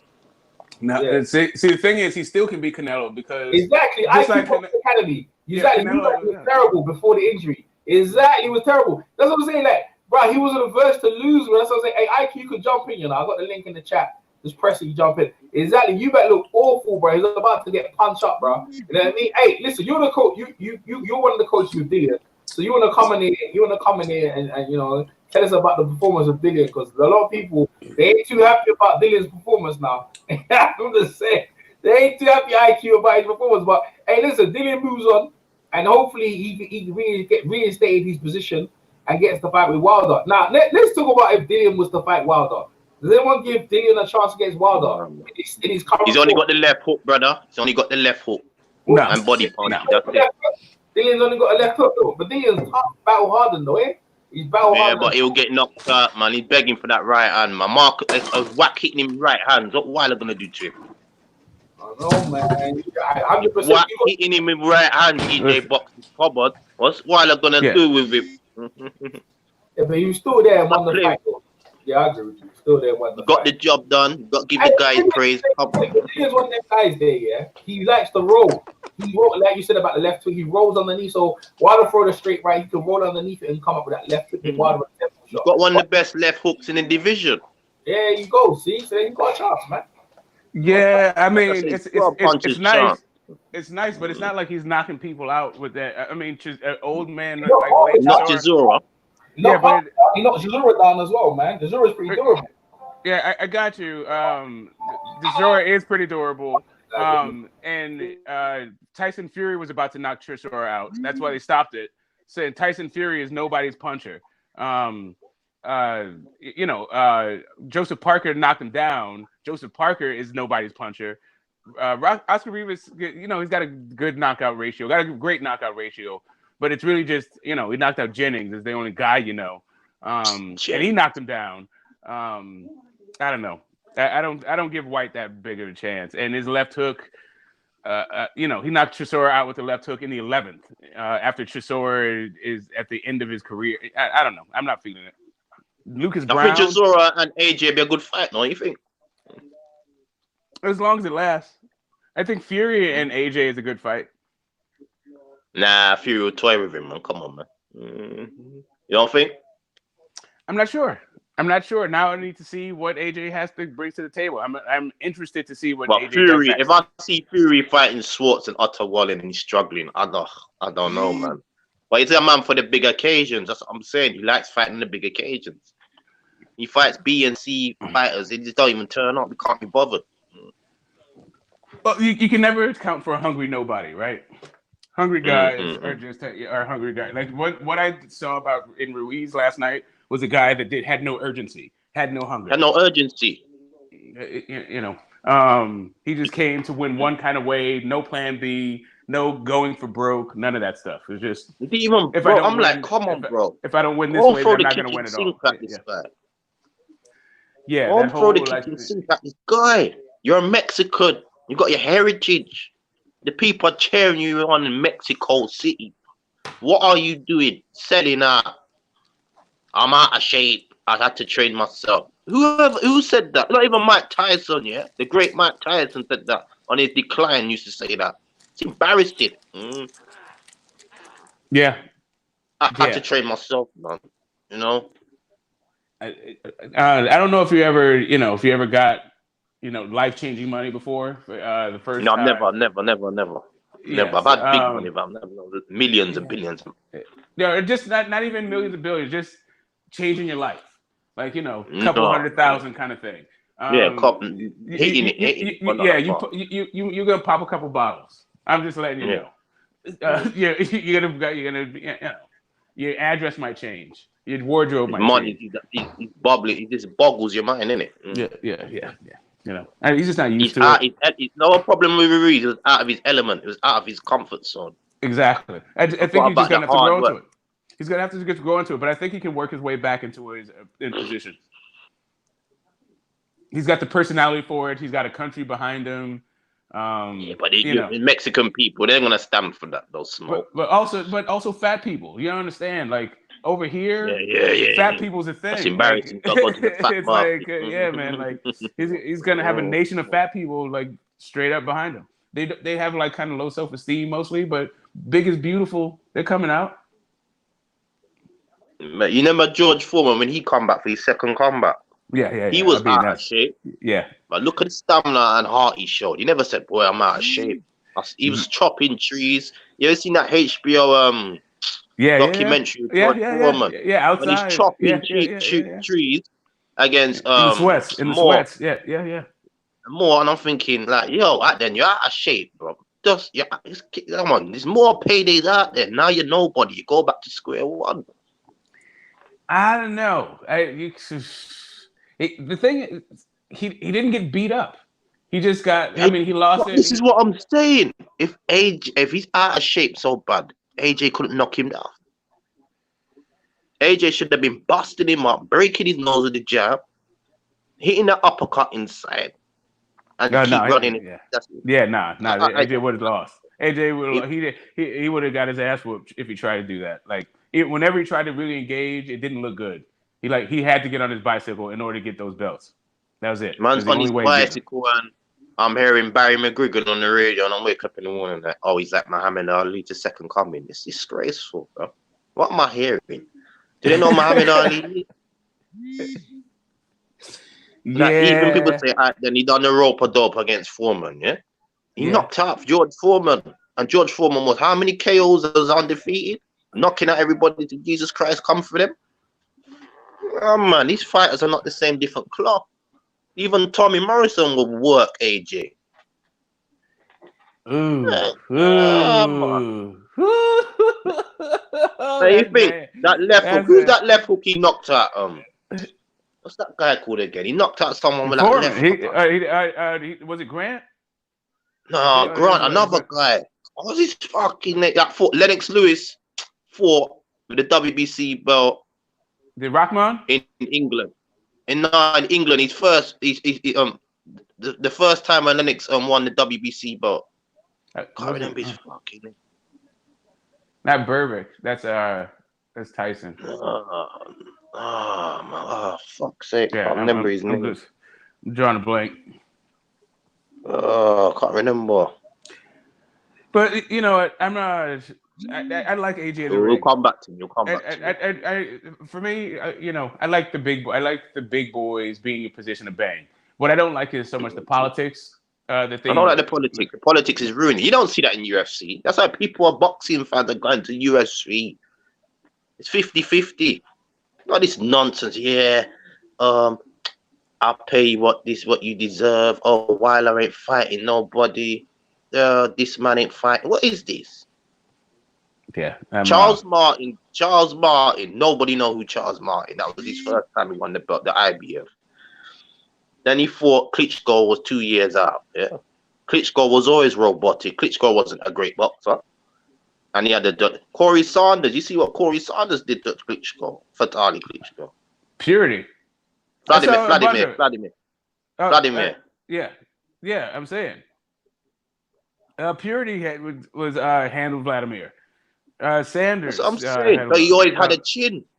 So both of them got suspect chins, AJ and the Klitschko. Sam Peter was giving him everything, like knocking him all over the ring. Yeah, he dropped him 3 times, didn't he? Not only just knocked out, but just knocked down. How many times has Vlad been down? Against nobody's really. That's why them man stick like to each other like glue, because nobody goes to Vladimir Klitschko like, yeah, I want some advice, my bro. No, there's no advice, because when you're even when Manuel Stewart was training him, he always used to jab and hold, but he's always was like open to the right hand. Always open to the right hand. So the clinch work. So I think Tony Weeks. You brought Tony Weeks up. I think Tony Weeks would have let them fight out of it, right? I don't think he would have broke him up. He definitely would have let him fight out of it. But you remember the fight with Mayweather and Madonna, the first fight? Oh, and Tony Maidana started chewing on his glove. But it's a dirty fight, yeah. But Mayweather got. I ain't getting no Tony Weeks. Who did he get the next fight? Oh, was it Bayless? Yeah, Bayless. Yeah. What I say, you must obey. He goes, I don't want no Tony Weeks no more, man. I want no more Tony Weeks. That's not fair. Mayweather camp said, I don't know Tony Weeks. I don't know more Tony Weeks. I think Tony Weeks is one of the best referees in the world. Hey, he is one of the best referees in the world, but you know. But he's not a corrupt referee. Tony Weeks don't take no nonsense.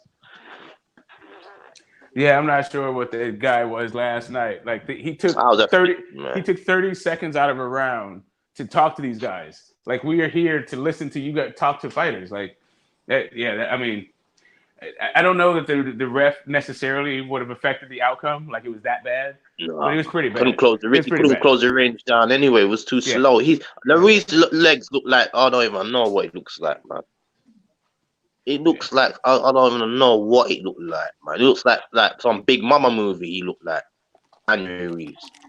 He could do the Mexican version of it, man. He was shocking. Yeah, that was bad. Shocking. He took the payday. Like, the zone must have said, you know what, you're 9 million. You know, when Ruiz was asking for more money, we pay you a bit more. Al Heyman ain't gonna pay him. Al Heyman might get rid of him. No, Al Heyman will keep you. That's one thing Al Heyman is. He gets his fighters fights. Peter Quillen is still fighting. Fight. And people say, "Oh, silent Al Heyman doesn't say anything." Yeah. He'll get you a fight. But I will say, as a California native, I was very disappointed and let down by what Ruiz showed up and did. Disgraceful. I wasn't. Absolutely disgraceful. That was not how we represent. Yes, that was not good. In Mexican heritage, your pride, your family watching you, millions of people watching you. Yeah, he came out the first fight to Nipsey Hussle, right? It was right after Nipsey died. He's expired. He's expired now. And yes, now, man. I don't really know about him. I said, but he got fast hands, you know. He's got fast. Let me see this man fight. He came out to the salsa. I see him get up in the third round. I'm thinking, yeah, this guy is serious. Let's see what he's got. And then he just, I don't know what happened, bro. It's like he no plan B. He's just feeling himself. He's feeling himself way too much. Partying and partying. His dad telling him come to training. No. His trainer telling him to come to training camp. No. Stuff about. Yeah, no. He success went to his head. Success went to his head quick. You know. So upset. I'll come like 283 pounds. Yeah, man. Witnesses of cake contest.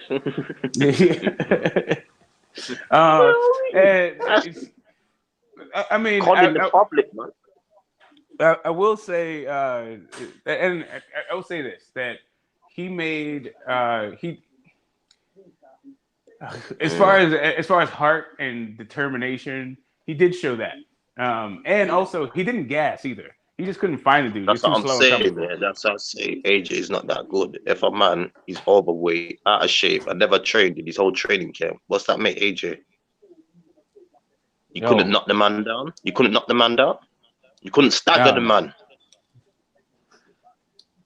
Something ain't right. You couldn't stagger the man. You couldn't hurt the man. Can you imagine Wilder fighting Andrew Ruiz in that type of shape? What would have happened? Round 2, bye-bye. I don't think Andy Ruiz. Well, if Andy Ruiz can get inside the distance, if he can get inside Wilder's reach, he can do some damage. But where's Dan the man?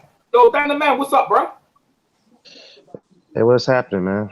What's up, Dan? Dan the man, tell everyone what you were saying about yesterday. You don't think Josh is going to be able to hold on to the belt. Now listen to this, Dan.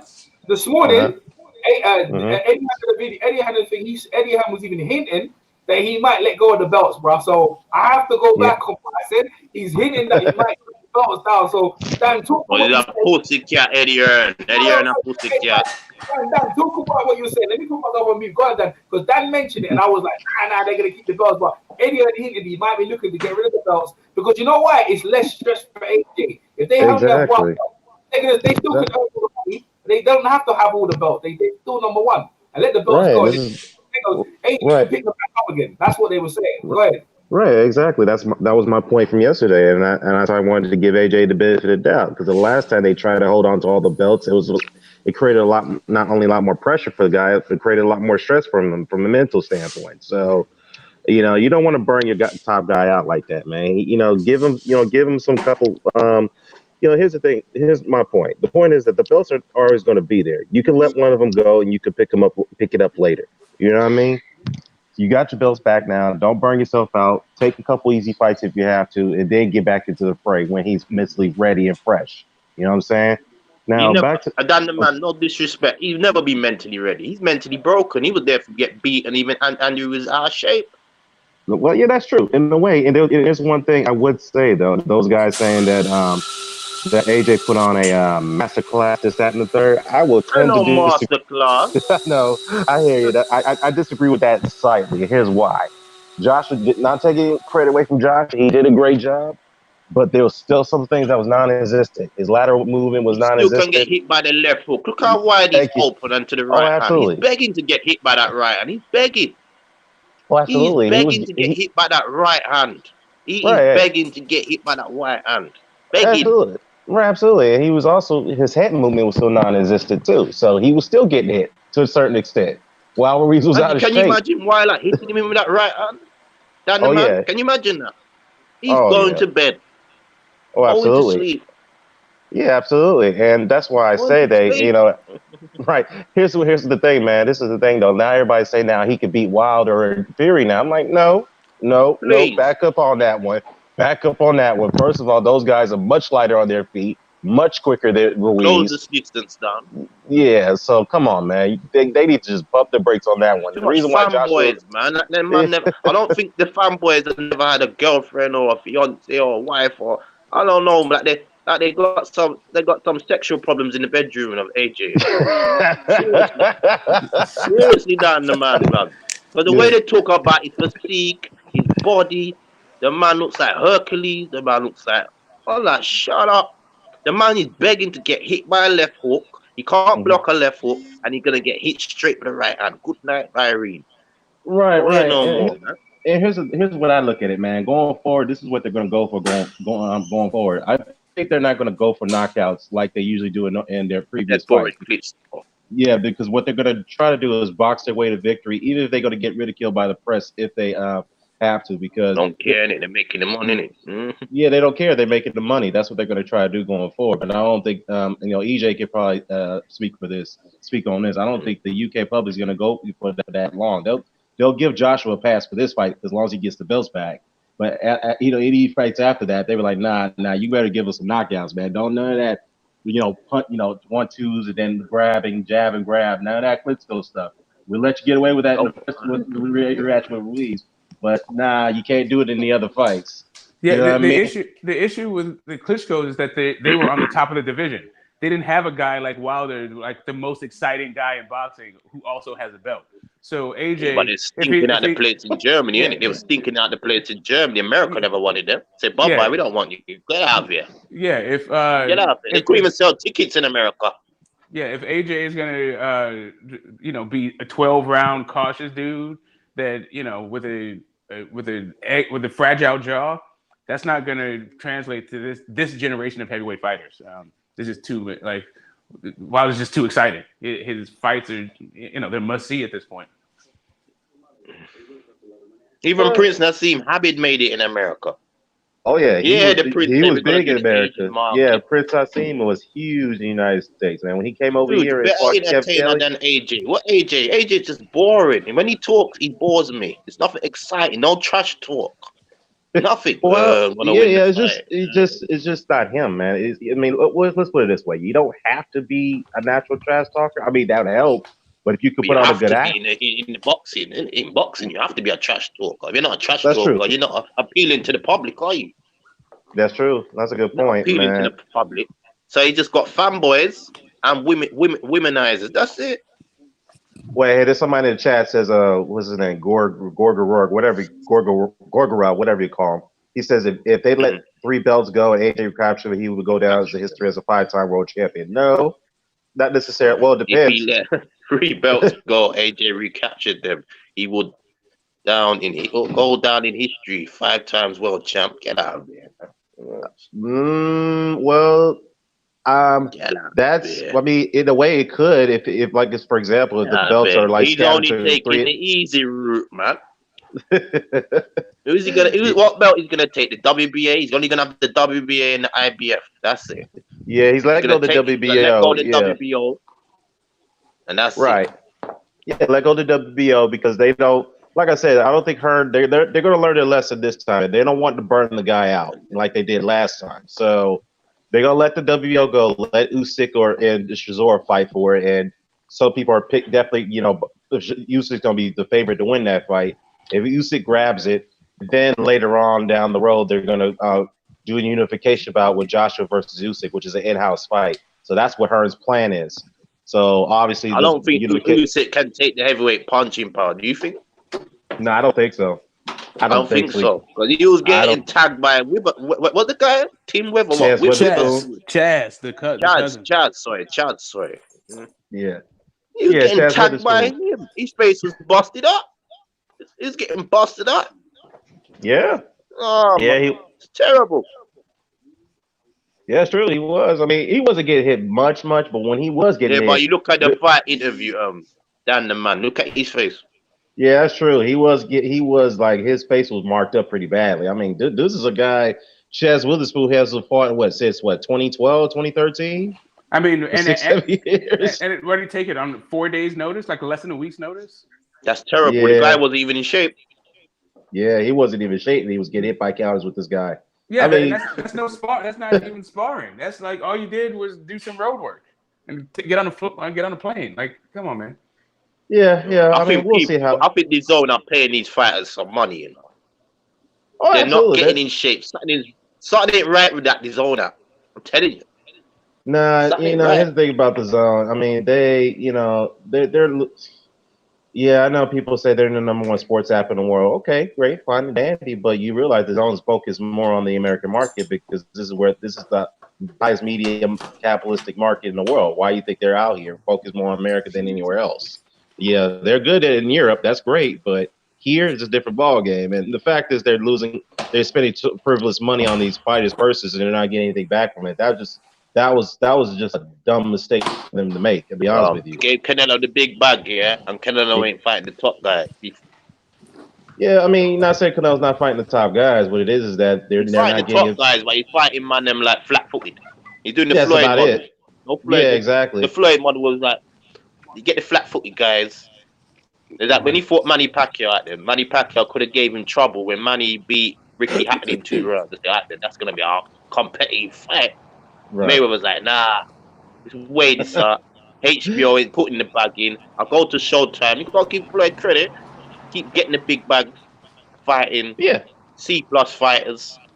That's how it works. Yeah, that's how it was. Tried. That's like when Joshua was when Floyd come to England and Floyd done the tour and AJ was like, yeah, I can do the Floyd model, like I can do it in London. No, you can't do it in London, bro, because Wembley Stadium is a football capacity only for football. Right. It's only for football, bro. People don't care about Wembley Stadium. Can you compare Wembley Stadium to Las Vegas? The MGM? No way. Well, let me just say this though. I think what it is, you guys over there in the British public, you're not going to tolerate the low-level opponents for AJ for a long time. You're not going to do that. Man struggled against Takam. Didn't AJ struggle against Takam, damn the man? Didn't he struggle? He did. To be fair though, Takman was the last-minute replacement after pull out the fight. Yeah, so man, no matter. This is what I can't understand. Every minute is a last replacement. Oh, but Andy Ruiz was a last replacement. Yeah, that's true. That is true. Yeah. Technically, both of those fights were kind of showcase fights. If you think about it, they were. So at the same time, this is heavyweight division, man. Anything could happen, and this is why you better prepare for your opponents. Right, like Usyk when he fought Chad Witherspoon. No excuses, man. I know he fought the guy on 4-day notice, but you gotta be prepared. But no matter who you fight, you gotta be prepared. But that's all right. Weiler had the flu against Ortiz the first fight. And Weiler said he was spitting out mucus. Oh yeah, he was sick. How many fighters gonna do that with flu and spitting out the mucus when he's coming out to the ring? That's another thing too about Wilder. He got a broken arm in camp. Yeah. Broken arm. Right. And let me just say this about the man with the right arm. Yeah, he did. And let me say this, Wilder. Speaking of Wilder is pissed off about what happened last night. And you know what he said about Ruiz? He said the same thing we're all saying, man. You let all that fame and money get to you, man. You should be staying in shape regardless. Yeah, and he could have been the Canelo of the heavyweight division. Right. He could have. This is Wilder said for himself and the Mexican mark and say, yo, I'm the Canelo of the heavyweight division. I can be the A side. I just knocked out Anthony Joshua twice. You man can't chat to me. Right, exactly. Here's the thing, too. Wilder made a good point about, man. And he gets all the ridicule, and some of the ridicule is warranted. I get that. And he's my favorite guy, favorite fighter.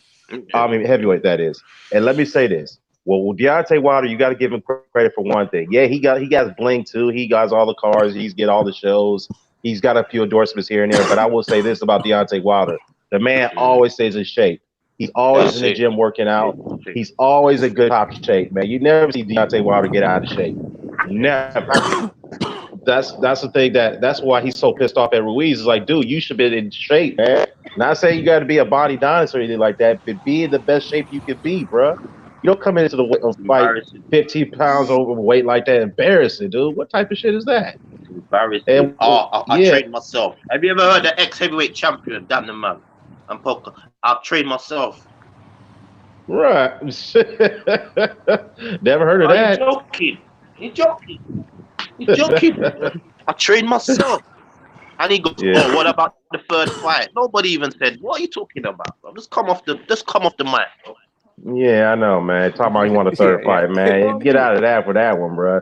Hey, Edge knows in You the don't chat. I see earn Edge. it. Like Yeah. you see, Riddick, bro, and Van the Holyfield. I was watching old school boxing last year. Right?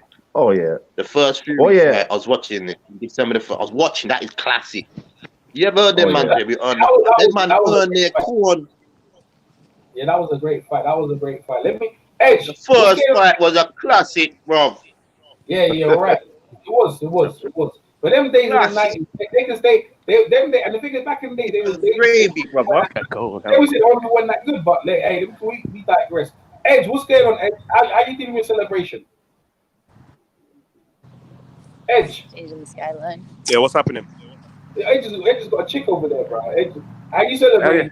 You balling, Edge. You got girl over there and everything, yeah.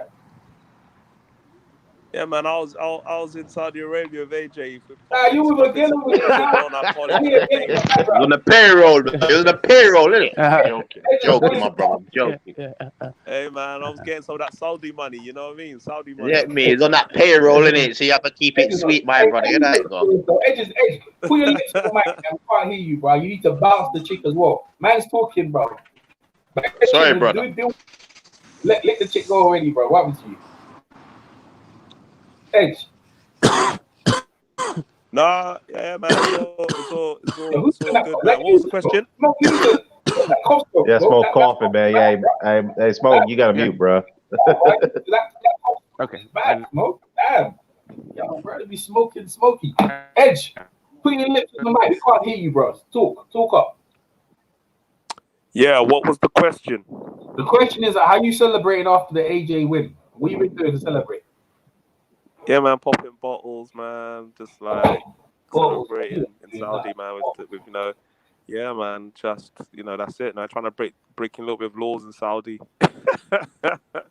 Nah, man. Nah, it's all good, man. It's all good. Nah, it's not celebrating. People, this is what as a masterclass. People say there's a masterclass of boxing. A lot of people disagree with that. What do you think? No, I just think that those ones are just haters, man. That's all it is. Like, because end of the day, AJ just learned that. Like, AJ just learned that. Look, end of the day, like the people that are biased and that's gonna hate, fuck them. And then the ones that are supporting you from your day ones, that's it. He's just gonna do him and whatever. Do you know what I mean? Like, and that's what he's learned. I think that's what he's learned through this whole process, because he was trying to please everybody. Trying to call out Wilder, trying to fight the entertaining style, and blah blah blah. Then as soon as he got his first loss, everyone turned on him, and he's like, you know what? Fuck you, man. I'm just gonna do this for me. I'm just gonna fight the way I want to fight. If you like it, great. If you don't, then kiss my ass. And that's how it is. Well, fair enough. But I will say this though. Edge. When we might mean Masterclass, look, we mean that he did fight in the Masterclass style. We didn't mean it in a degrading way. We're saying he did give a good performance. When you talk about Masterclass, you take a look at the Terry Norris versus Simon Brown rematch. That was a Masterclass by Terry Norris, because in that rematch, it kind of reminds me, Simon Brown knocked out Terry Norris in the first fight very badly. And the fact in the rematch, people thought if Simon Brown catches him again, he's done. Terry Norris danced around the guy, didn't stand in front of him. I can't recall him landing one punch in that fight against Terry Norris. Terry Norris completely shut him out. Shut the guy out, didn't even win one round in that fight, in my view. So that's what I mean by Masterclass. At the end of the day, so as far as I'm concerned, Anthony Joshua shut Ruiz out completely. I thought I had it 11-1. You can give him, maybe give it 10-2. You maybe give it 10-2, but you shut him out completely.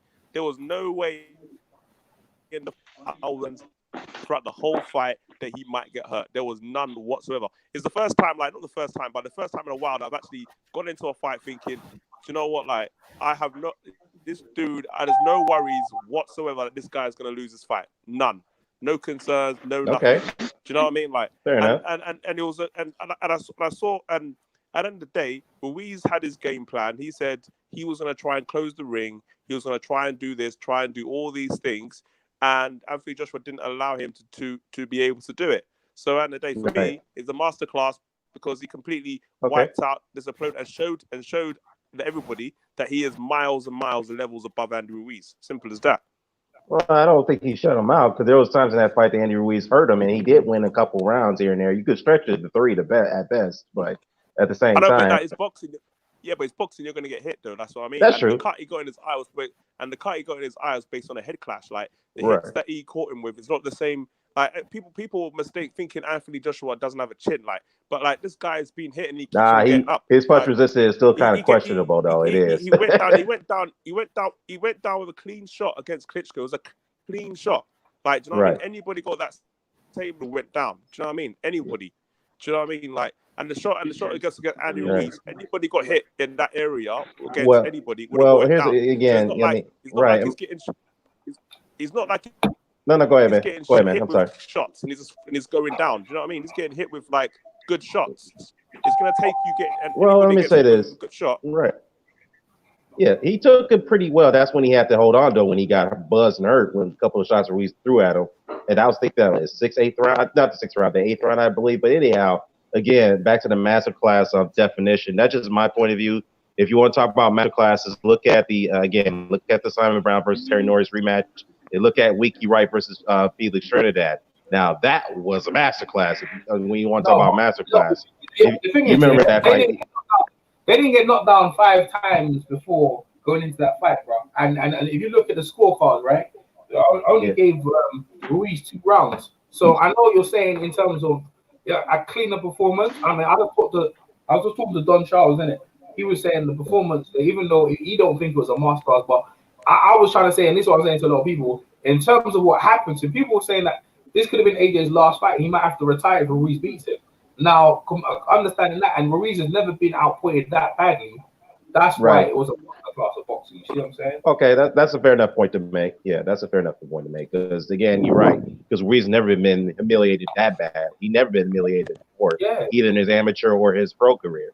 So yeah, He didn't get humiliated, did he? He didn't get humiliated. He just got the question didn't get humiliated. Well, Mike, I kind of disagree with that, man. But go ahead, He didn't get humiliated. He didn't get dropped. He didn't get staggered. Got cut up and punched up. He got caught in the first round. I didn't cut up. I didn't get cut up. He got cut up and looked like a donut in the middle of the ring, bro. He looked like an idiot. Broken glass. A man go through a broken glass. EJ, Better than that, man. Well, EJ, to be fair though, Joshua got cut in the second round. Wait, hold up, Ed, though. Oh no! In the second round, AJ got cut up too with a jab too. So that's another argument. Yeah. So how's it the master class? This dude got busted up. Man has to get a broken nose, bust him up with a jab. Do you see Lennox Lewis used to bust people up with a jab? Yeah, yeah. Nah, I'm talking about Anthony Joshua. Was nose and everything was bleeding. How is that a master class? Ain't no market class. Yo, master, Matt. That's what I call it, master ass, man. It's a master ass performance. That's what it was. Hold on, let me get in on this. Man. Go on, brother. Go on, my brother. Let me keep it short and sweet. What problem, Pissy? You watched the fight? Yeah. Are you sure? Because there was no. I don't remember AJ's nose. You know, if it is mastermind. I don't remember AJ's nose bleeding. I don't remember seeing that. I remember now I told you that, but I didn't see that on the tape. His nose wasn't bleeding. But go ahead, PMC. Go ahead. But anyway, long story short, he was supposed to knock this dude out. He was the betting odds for this fight to go. The betting odds for this fight to go decision was plus 300. It's almost like plus 400. He was supposed to knock him out, and I just saw a clip of this woman from what was like Saudi Arabia. I don't know where she was from, but she said she was disappointed. We expected more. They didn't come there to see that.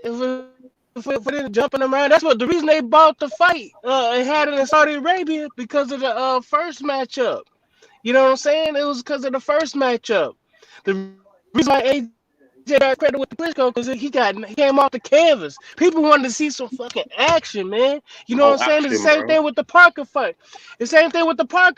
You know what I'm saying? And the referee messed that up. If you ask me. No, you mixed that up. But that was a snooze fest. People weren't happy with that performance. So the fact is that, a lot of people are saying masterclass and all this other stuff is a great thing because they got back, what was lost. You know what I'm saying? You know what I'm saying? So it's like, oh yeah, he won. Oh, it's great. Now they can go ahead with the whole storyline that AJ's the best and all the other bullshit. Ain't nobody talking about him fighting Wilder and all this, and him fighting Fury. And then they talk about somebody mentioned last night that oh, he needs some tune up. Tune up. The fat boy was the tune up. The dude was the tune up. He was supposed to be the soft touch. Jarrell Big Baby Miller supposed to be in the showcase fight. The last minute replacement. Andrew Ruiz was supposed to be in the showcase. Come on, man. Let's get real. What tune up? What tune up does he need? He need to go in there. He need to go in there and fight. If he ain't fighting Wilder or Fury, we don't. Who else you don't want to see these other fights? How many? You telling me that you want to see him fight Flip Herkovich and Adam Kanaki, Dillian White again, Gerald Washington? Who else do you want to see him fight? Who do you, right now? Who do you want to see him fight, man? If it ain't Wilder or Fury, let Edge get in on this. Is Edge still here, man? Edge, yeah, he's back in. Hey, before PMC gets in there, all right, I'm gonna go on mute. I want to cut out, man. All right. Hey, PMC, before you get in there, I want to hear you. Dillian White has been cleared, the B sample and all that stuff. What you have to say about that? Because you was very vocal on Spencer about the whole thing that but he been cleared. I want to hear. Go ahead, PMC. What? I read the statement. I didn't see nothing about no B sample. They never did a B sample. But he was clear though. Look, man. Look, he failed the drug test. He failed the test. They said it's okay. I ain't got nothing to do with that. You know what I'm saying? It don't make no sense to me, but that's UK. Yeah. That's how they roll. That's how they roll. You know what I'm saying? Well, look, can I chime in on that? That's how they roll on that. Does that sound right to you? You fail a test, and then somebody said, if someone failed a test, and the teacher says, you clear to graduate. You ain't got no control over that. You like, what the fuck? You know what I'm saying? But that's how, you know what I'm saying? That's what it was. Am I lying? Yeah. He say, man, you failed the test. And he's like, you know what? You graduate. The same thing they did with Povetkin. With the, you only had a trace minute amount. You ain't supposed to have no fucking amount. You know what I'm saying? So they say you had less amount to have, you know what I'm saying? Well, can I say something about that? Let me chime in on PNC. He failed the test, and they say he graduated. So that's how I see it. Yeah, let me say this though. PNC got a point there, man, because that's kind of bizarre how he admitted he had that shit in the system, but yet they cleared him. In a way, they just withdrew their case against him, which no explanation if they tested his VSAP or not. So that right there is very suspect to me, but it is what it is. But as I recall, I think Eric Molina gave an interview a while back saying the reason why UCAT suspended him, he had something for vitamin C. Vitamin C. Yes. It was vitamins. That's why I read his statement. I'm sorry to cut you off, but it was vitamin C. What did Hulk Hogan say? Eat your vitamins and say your prayers. Hulk Hogan used to say that. Eat your vitamins, say your prayers, eat your vitamins. Or something like that. It was vitamins. Yeah, but Molina. But he said vitamin C or B or something like that. Yeah, but didn't Molina say in one of those interviews that UCAT actually want him to pay some type of settlement so that way they could clear him? Because I could have. Is that true? I didn't read that like that. But I read his whole statement. I read the whole article and everything. No, I'm talking about Eric Molina. He gave an interview in the past saying that UCAT, the reason why they banned him because he refused to pay some type of settlement after they busted him for some type of substance. This is after the AJ fight that he had back in 2016. Look, Dan, the substance was vitamins. Oh, vitamins. That's what it was. It was like a vitamin, either it was vitamin C or like B12 or something like that. That's all it was. That's it. He got suspended 2 years. I ain't joking, man. That's what he said. I'm reading. Detox B12. Yeah, it must have been. That's what I'm saying. It must have been something. But the point is that he said that he said that they asked him to pay some type of settlement that way they could clear the case. And I'm like, and he's like, what? So could it be possible that this would happen with her and with Dillian White? They may have paid somebody off to clear him. I'm not trying to be a conspiracy theorist, but this is what I'm going by what Eric Molina says. Is that possible? Molina, that's when they go on the card to get the ass whooped. Yo, man, it's the same thing. It's the same thing. No, it's the same thing as the same thing with the Oscar Rivas fight, man. They cleared him the 2 days before the day of, or the 2 days before the fight. You know what I'm saying? Because then they cleared 24 hours before he got in the ring. Will walk. Yeah. At least, Yeah. right? Am I lying? It's the same Nah, you ain't situation. Like, I was like, okay, you can go in and fight. You still clear. So what does clear mean to them? Them saying it's okay to fight. We ain't got the B sample. They just said he's clear to fight. It's the same thing with the Oscar Rivas thing when he failed the test. What happened to the B sample? Still no mention of the B sample. So I ain't rolling with that bullshit, man. You know what I'm saying? Everybody can go along with The their smoke bullshit. screen, And people, you know ladies what I'm and saying? gents. Smoke screen. You can assault. You know what I'm saying? Don't assault my intelligence. You know what I'm saying? 'Cause I wouldn't bullshit you like that. You know what I'm saying? I wouldn't come out and say, I wouldn't bullshit. I wouldn't assault your intelligence like that. You know, I'm gonna figure that you got some kind of sense. So I'm gonna explain something in a way that that appeals to your intellect. And when you blow smoke up my ass and tell me I'm fucking stupid and shit, that's like telling me I'm fucking stupid. You know what I'm saying? So I don't You see, appreciate all the bullshit, like the master class and all the other fucking bullshit.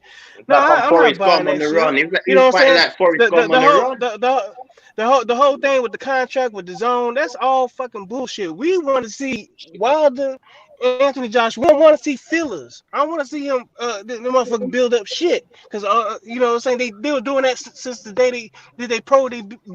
You know what I'm saying? So when time came for them to go ahead and face each other, they already fought like 30 or 40 motherfuckers. And if one does it faster, that means he has the skills to go ahead and do it right now. Lomachenko, he was fighting for a belt in 2 fights. Well, why does it take? And then we supposed to make excuse for Anthony Joshua, saying like, oh, he did it faster, but yet he can't defend his belt within like 20 fights to 30 fights and shit. That don't make no sense to me. You know, so now he got to have all these belts and be training on the fucking job and shit. Was like, why the fuck you got? How you the manager or CEO of a company, but yeah, you still well, you you know still in what? Let me training and just, shit. You yeah, still let in me just training. say That don't this. make no Let me sense. say this. Yeah, I hear you. Let me just say this. Let me add this in. You know He's what, an guys? apprentice. As much, yeah, Mike, you critique. Hey, let me just say this though. As much as we want that unification class between Wilder and Joshua, we can forget about it. That ain't gonna happen anytime soon. I think now at this point, it's just like going back and forth about this. The fight ain't gonna happen. It may happen down in the future, maybe in 2022, if that may be. God forbid, if somehow, some way If Joshua you're keeps his lucky. belts. If you're lucky. If he's lucky to do it, I have more confidence in Wilder keeping the his belt more so than AJ. I'm just being honest. But the fact is that right now it's just like all Wilder could do at this point is fight the best opponents he can, because WBC actually got some good heavyweights ranked in that station about it. He could fight those guys and still build a good resume by doing that. In fact, he's got Fury coming up. That's one. He's got the ring mag the belt on the line, and the rumor mill. I know there was a rumor last time, but it didn't come to fruition. Maybe the PBC belt is going to come into effect. But the fact is that situation is a little gray because there's no sanction fees that don't have to be paid for that. And now what I'm hearing is that the sanctioning bodies, other than the WBO, they're going to recognize that belt. So what's funny about that is that if somehow, some way, the PBC belt is sanctioned for that fight, that'd be a unification bout, which I know it's going to rub people off the wrong way. But I don't know. What you guys take on that? Mine is just a little bit tangential, but it is related. But it's still related, and that is that AJ has brought in a lot of new so I don't know if you guys have noticed online the last 6 months, there've been tumbleweeds when it comes to the AJ fans. They've been gone. I don't know where they went. But they used to be out in mass, talking all kinds of crap. It's been real quiet for the last 6 months, and now they're starting to trickle back in, and I think that's good. People were talking about the supposed crossover audience that KSI and Logan Paul were supposed to have, all these new fans are supposed to come in because those two fought. But truthfully, AJ does have. He has a very vocal fan base, and I'm glad to see him back. Yeah, absolutely, absolutely. And that's also what tying that back into what you were saying about the belts. Once you're a boxing fan for a certain amount of time, you start to get really cynical. And having this new blood, having it shaken up all the time, that's actually helpful, I think, to stimulate interest into the sport. Yeah, I agree with that. Hey, Mr. Box, shout out to Mr. Box today in the chat. He said this: White talks shit, but then when he shows up and fights out of shape, his looking subpar. He has hard fighting spirit, jab, and good left hook, body punching, but his performance is just fucking and conditioning was just ass. You know what? Here's the thing about Dillian White. He came in like an Andrew Ruiz that night too. No fucking excuses. I know he took the fight on 3 days. Yeah, he took the fight on 3 weeks' notice, but look, that's no excuse. The guy knew he was going to fight on the undercard before then. He should have gotten in shape before then, knowing his opponent, whether he knew what his opponent was going to be or not. All right, that was a terrible performance, straight up. You get hit like that by Marius Walk. I mean, shit. I mean, goddamn, man. You cannot say that was a good performance by Dillian White. Nobody's coming out and defending his performance against Walk. Nobody. And the fact is, you talk shit, you're wild to fight like that with that type of performance, man. Fuck that. Can't do that, Dillian. You can't do that. You better come in better shape next time. With your flat-footed ass. And I tell people this too. His style is tailor-made for Deontay Wilder. Watch what the Wilder. It is tailor-made. Yeah, definitely. And he was talking so much stuff. He was talking so much trash about Ortiz. Like Ortiz would have killed that dude that night. There's no way he would have beat Ortiz last night. Yeah, exactly. With coming in like that, what the fuck, dude? Why the UK fighters don't fight Ortiz? That's a good question. Why the UK fighters don't fight Ortiz? Why? If he's an old man, he's 50 years old, why don't they fight him? Why? That's a good point. Why they never called him? Why is he not getting called out and he's been knocked out twice by a while? That's all I want to know. Right, exactly. And again, all this there's 3 days. Going back to Dillian White thing, he took the fight 3 week notice and all that. I mean, fuck all that, dude. It's like, dude, you gotta be in shape no matter what. If you gotta take a fight on last minute and not, you gotta be in shape. I'll give credit where credit due to AJ. At least he is some type of shape, even if he has to take the fight on short notice. Wilder's always in shape. So, come on, man. These dudes, man, like I said, man, you're right, Mike. These dudes talk about Ortiz is old and this, that, and the third. I'm like, well, get in the ring with him. He's a tricky southpaw and he'll give any heavyweight in the division nightmares. Oh, absolutely. Yeah, the only thing I will say is his conditioning, though. He got to work on his conditioning a bit better. But at the same time, yeah, he's a very tricky southpaw. He got the hand speed. He still got it. But yeah, man. Very good boxer. Very IQ for a southpaw.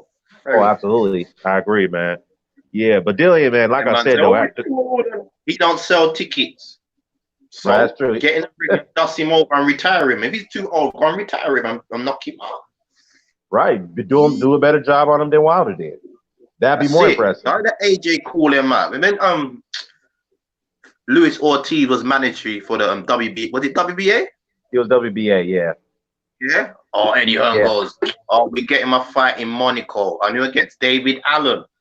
You joking? Oh, man, God forbid. Hey, God forbid. I did say AJ didn't need to at least take a tune-up, but Dave Allen, I don't know. I think that's too far down the line. I mean, too far. The bridge wouldn't cross way too far if he gets a title shot. Terrible. He's terrible. I mean, hey, if they want to go that route to get a tune-up, then go ahead. Be my guest. Dave Allen. You might as well open up a tune-up. You might as well open up a tune-up instead of watching Dave Allen, man. Like a tuna sandwich. But hey, we'll see. They'd not be surprising, man. Like I said, EJ, I told you they're gonna give up one of those belts, man. The WBO is gonna be the first one to go. WBA and IBF, that's what they keep. Yeah, they're gonna keep those two. Yeah.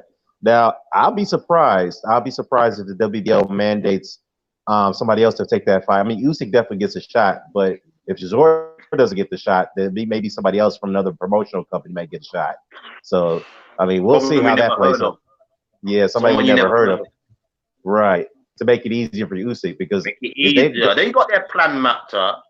But here's the thing, though: if Chisora doesn't get his shot, he's gonna be pissed. He's gonna be extremely vocal about it. Watch, if he don't get his shot as he was promised, he will get a shot. So it will kind of remind you of the Derek Chisora supposed to be fighting in February or March, right? He's supposed to be fighting Usyk for the title, for that vacant title. I think Chisora can beat Usyk, you know. I think so. He can. I think he can. I think he can. I think he can bully him, rough him up, and take him to deep waters. Right, and not give him no Look, respect. what's up, fellas? How y'all doing? Just jumping in. Hey, what's up, Phil? Man, look, let me tell you something, man. This is the thing about Derek Chisora. You know exactly what he's about to do, okay? He's not going to go in there, and Usyk is going to be trying to box him and all that other kind of bullshit. At the end of the day, Derek Chisora is coming at his top for as long as the fight lasts. And I don't think Usyk can hurt Chisora, honestly. No, he man. can't hurt. He didn't even hurt. He didn't even fight. The last fight, he never hurt the guy. So I mean, at the end of the day, so at the end of the day, you know, I feel as though Derek Chisora has a very great chance of beating Usyk, because when Tony Bellew was in, of course, Chisora's not nearly as good at boxing as Bellew, but Bellew was getting to Usyk's body fairly easy, and touching him. Yeah, I think that's going to be the determining factor. I think he's going to be able to get to his body, but we'll see. Yeah, we'll see indeed. But why is Chisora the one getting the fight and not Fury? Isn't WBO whatever Bob orders? Isn't Fury higher? Well, he's already got. Well, yeah, but the day is Fury's already got the Wilder rematch coming up, so that'll be a conflicting schedule right there. So that's not going to happen unless Fury does pull out and then he fights for the WBO title instead. That right there, yeah, that could possibly happen, knowing Fury. So if he fights Chisora for it, which he already beat twice, you know how people are going to react to that as, oh, now you really cherry picking now. What the fuck is this? You already beat the guy twice, so you going to fight him for a title? Come on, what the fuck? Yeah, I think if the choices are between Chisora and Fury, I think the WBO will go for Fury. I think for Fury, if the choices are between Usyk and Wilder, he'll go with Usyk, especially given the scar tissue, you know. Right. So basically, that's true. You could be right. The WBO could mandate Fury versus Usyk. That'd be a surprise if that happens. You know what Fury's going to do? He's going to take. He more likely will get out of the Wilder rematch and go fight Usyk instead. He more likely will do that instead. Knowing Tyson Fury, if he does it again, man, I got to call a duck as a duck, man. What the fuck? This is the second time he's done it to Wilder. The second time. But it's a perfect cap because they can say that, you know, he's going to get a belt so he can increase his negotiations. He already went he already went to ESPN so he can increase his. You know, they said he got, you know, robbed on the card, so now he has some backing with. Well, he's got the lineal status. I mean, he's got the lineal status. He's already getting paid already. I mean, let me hold on real quick. I mean, if he goes and fight Deontay Wilder, it's not like he's not getting a shot at the belt as well. I mean, so to me, that's just a bullshit excuse. Either route you go, you're going to get a shot at the belt. It's just up to you. It's just up to you whether you think which route is the easiest, which is the easiest road to go. So, you know, if he just comes out and say, "Hey, look, I can get a belt, and this is the easier fight," I can respect that, you know. But if he's still talking fresh, and you know what I'm saying, and he's taking the easier fight, then you know, to me, that's bullshit. I need him to that's what I'm saying. He's saying that he's going to take this belt so he can increase his negotiations for the Wilder fight, so he can still talk trash, still take the easier fight, and still go for a belt. And I mean, you know, Bob, 50-50. That's right out of Bob Arab's playbook, right? You see what I'm saying? I mean, look, the fight, they offered him 50-50. Look, the negotiations aren't going to get much better than that. Like, I mean, let's be honest about this. You think he's still getting 50-50? You think they're still giving Fury 50-50? Yeah, it's already 50-50. They already gave it to him. They gave him 50-50 the first and the second time. But he got out of that second one. Now there's a third contract. The second negotiations fell through. They signed signed for the fight, but they didn't say what the split was on this new fight. It's gonna be. Well, 50-50. You know what? It's gonna be 50-50 either way because that's already been done. Now the thing is, they already have a stipulation for a third fight anyway. So to Phil's point, maybe it's possible that they could stall the fight a little bit so Fury can pick up the belt. So once he picks up the WBO belt, if what happened, once he picks it up, he can go back and talk to Wilder. Once they fight, they go through the second fight and then negotiate for the third fight. He has more leverage. In a way, that's probably what Phil's point is. And am I correct, Phil or Smoke? Is that what you guys are saying? Yeah, that's in a nutshell. Essentially, that's what I'm saying. But to pick up that other belt, I mean, to me, look, if he picks up another belt, I think it increases the overall purse for the actual fight. I think the actual amount that they're going to split is going to be the same no matter what. Right. Yeah, Well, you know I what? can see that. I can see that. I can say that. That's true. But if Chisora does get if he does get passed up, man, he's gonna be hot because he was promised that shot, and now also the WBO turns around and says, you know what, we're gonna order Usyk versus Fury. Imagine how Eddie Hearn's gonna react to that. No Vaseline, man. I mean, no Vaseline. Because let's be real, who's picking Usyk to win that fight against Fury if that fight gets made? I'm not picking Usyk to win it. You can say what you want about Fury getting cut up against Otto Wallen, but I'm not picking Usyk to win that fight. I'm not confident enough for him to beat Fury. I'm not that. I'm just being honest. I'm not. I'm keeping it real. So I mean, I'm definitely picking Fury to win that fight. Dominant. I mean, he'll Usyk could probably give him problems early, but I see Fury dominating him at the stretch, in my view. Yeah, and I mean the thing about Usyk is, let me tell you something, man. I'm gonna be honest. I'm really not. Look, I say this right here. I am impressed with him in the cruiserweight division. Okay, absolutely. Now in the heavyweight division, I'll tell you something, man. I'm not sold on him because to me, even his boxing style in the cruiserweight division was good, but I think he has a lot of wasted movement. You know, unnecessary, undesirable movement, and I just think that. You know, it's not necessary, man. All that unnecessary. Well, yeah. It's like right. I agree with that. It's kind of like when people kind of like to make the comparison between him and Holyfield. Here's a difference here. First of all, first things first. Alexander Usyk is not Evander Holyfield, number one. Number two, what Holyfield had to do when he moved up from cruiserweight to heavyweight, he had to change his fighting style up a bit. Because when you look at Holyfield's cruiserweight fights, he used to box on the outside. That's what he used to do. But he couldn't do that at heavyweight. So he had to fight close quarters because he knew these guys had a longer reach, more power, big weight advantages over him. So he had to keep those fights at close quarters against those guys. That's what he had to do. I honestly don't think those guys had too much more power than Holyfield. Especially, well, maybe initially.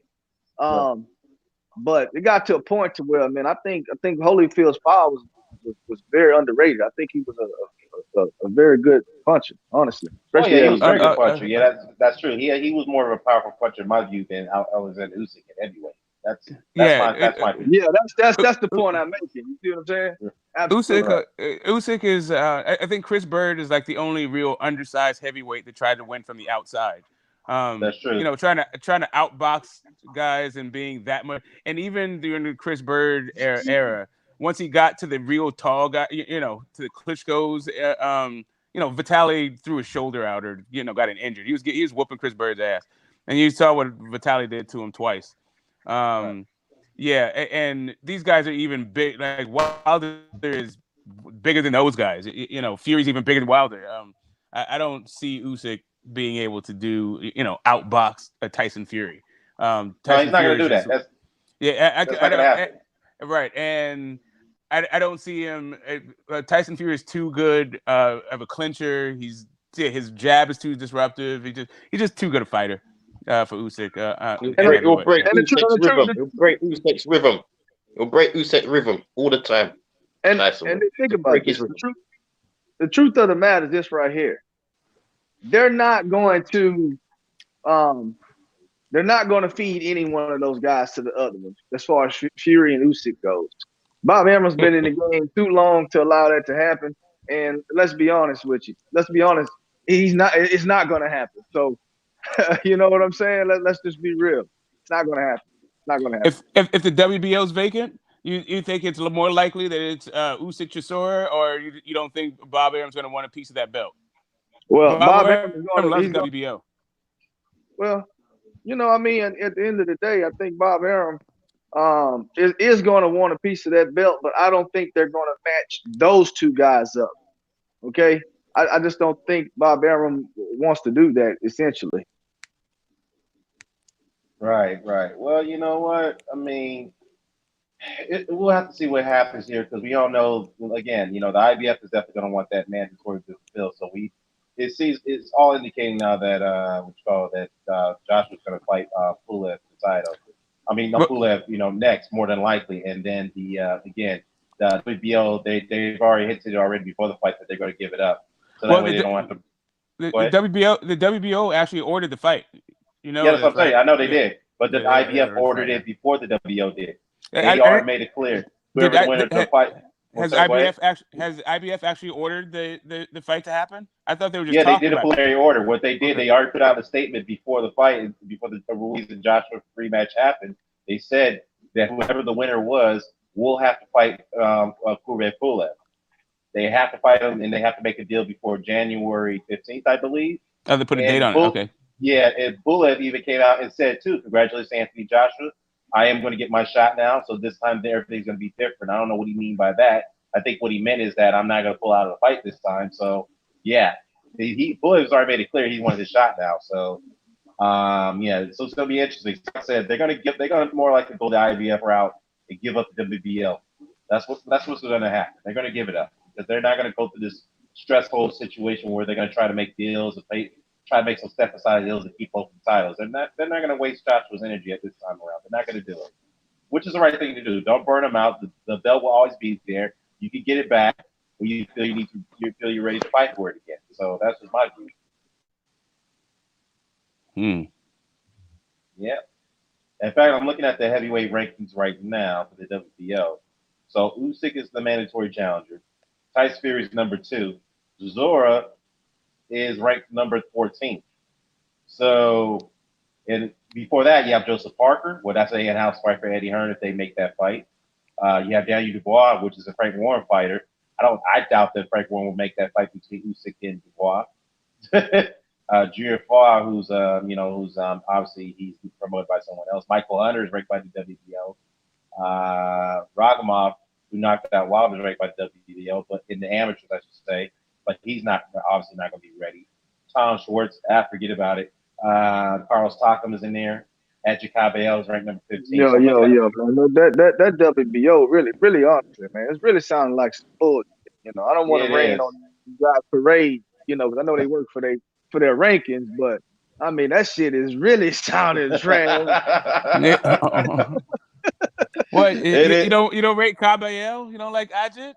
I mean, Cabello's all right. I mean, I don't rate him too high, but like I said, they got some good names in there. I mean, there's some good matchups that could be made for the vacant title. But I would be surprised if they make Usyk versus Fury. I think that's going to piss off Chisora, and that's probably going to stun Hearn a little bit because they probably won't have no confidence of him beating Fury in that fight. I just don't think they would. They'll probably go for it. I don't know, man. I'll be surprised. I probably won't be too shocked if they make that fight for the vacant title, but I think Hearn and the Matthew fans are going to be very upset about it, and Chisora is going to be very upset. So we'll see. We'll see how this plays out.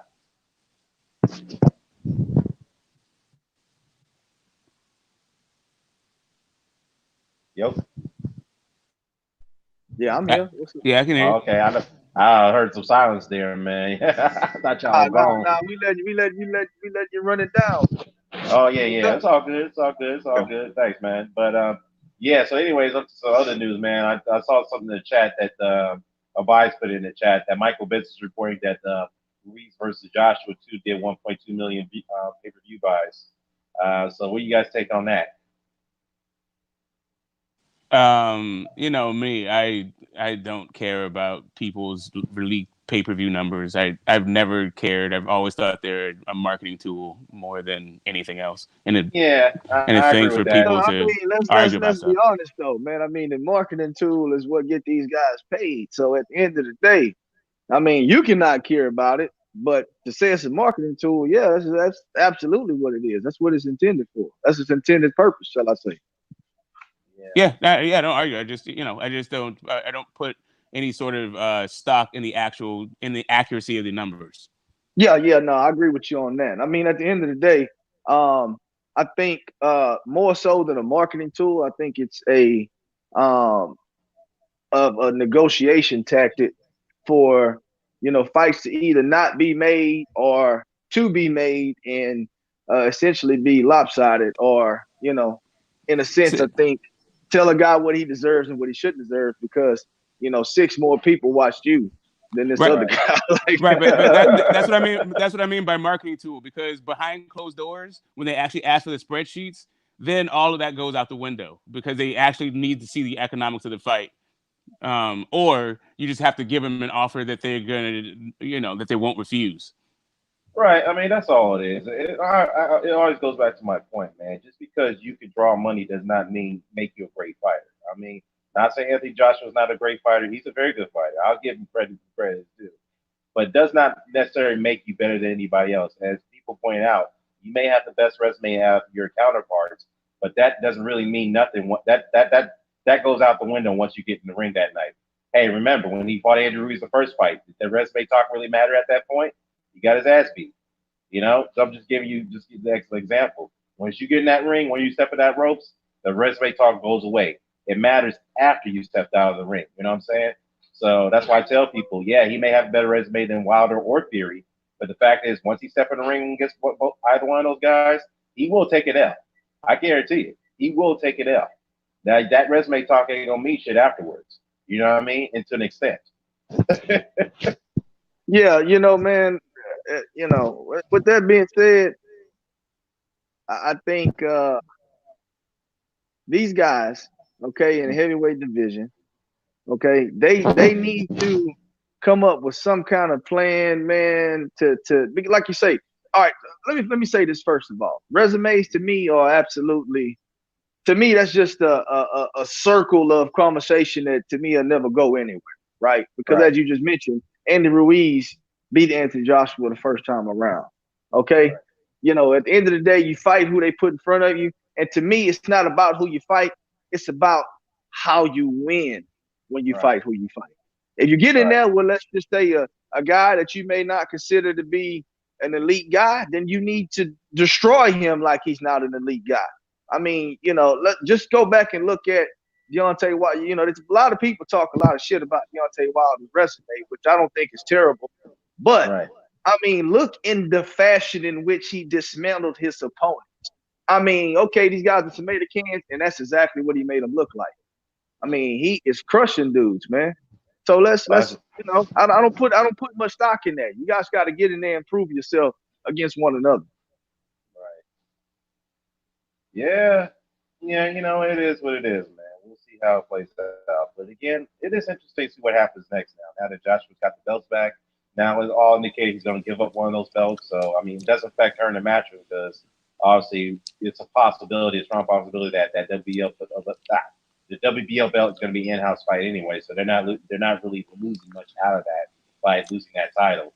The only thing us fans are going to lose is the one step towards undisputed, which we all know is not going to happen anytime soon anyway. So it is at the right time just to give it up for now. They get it back later.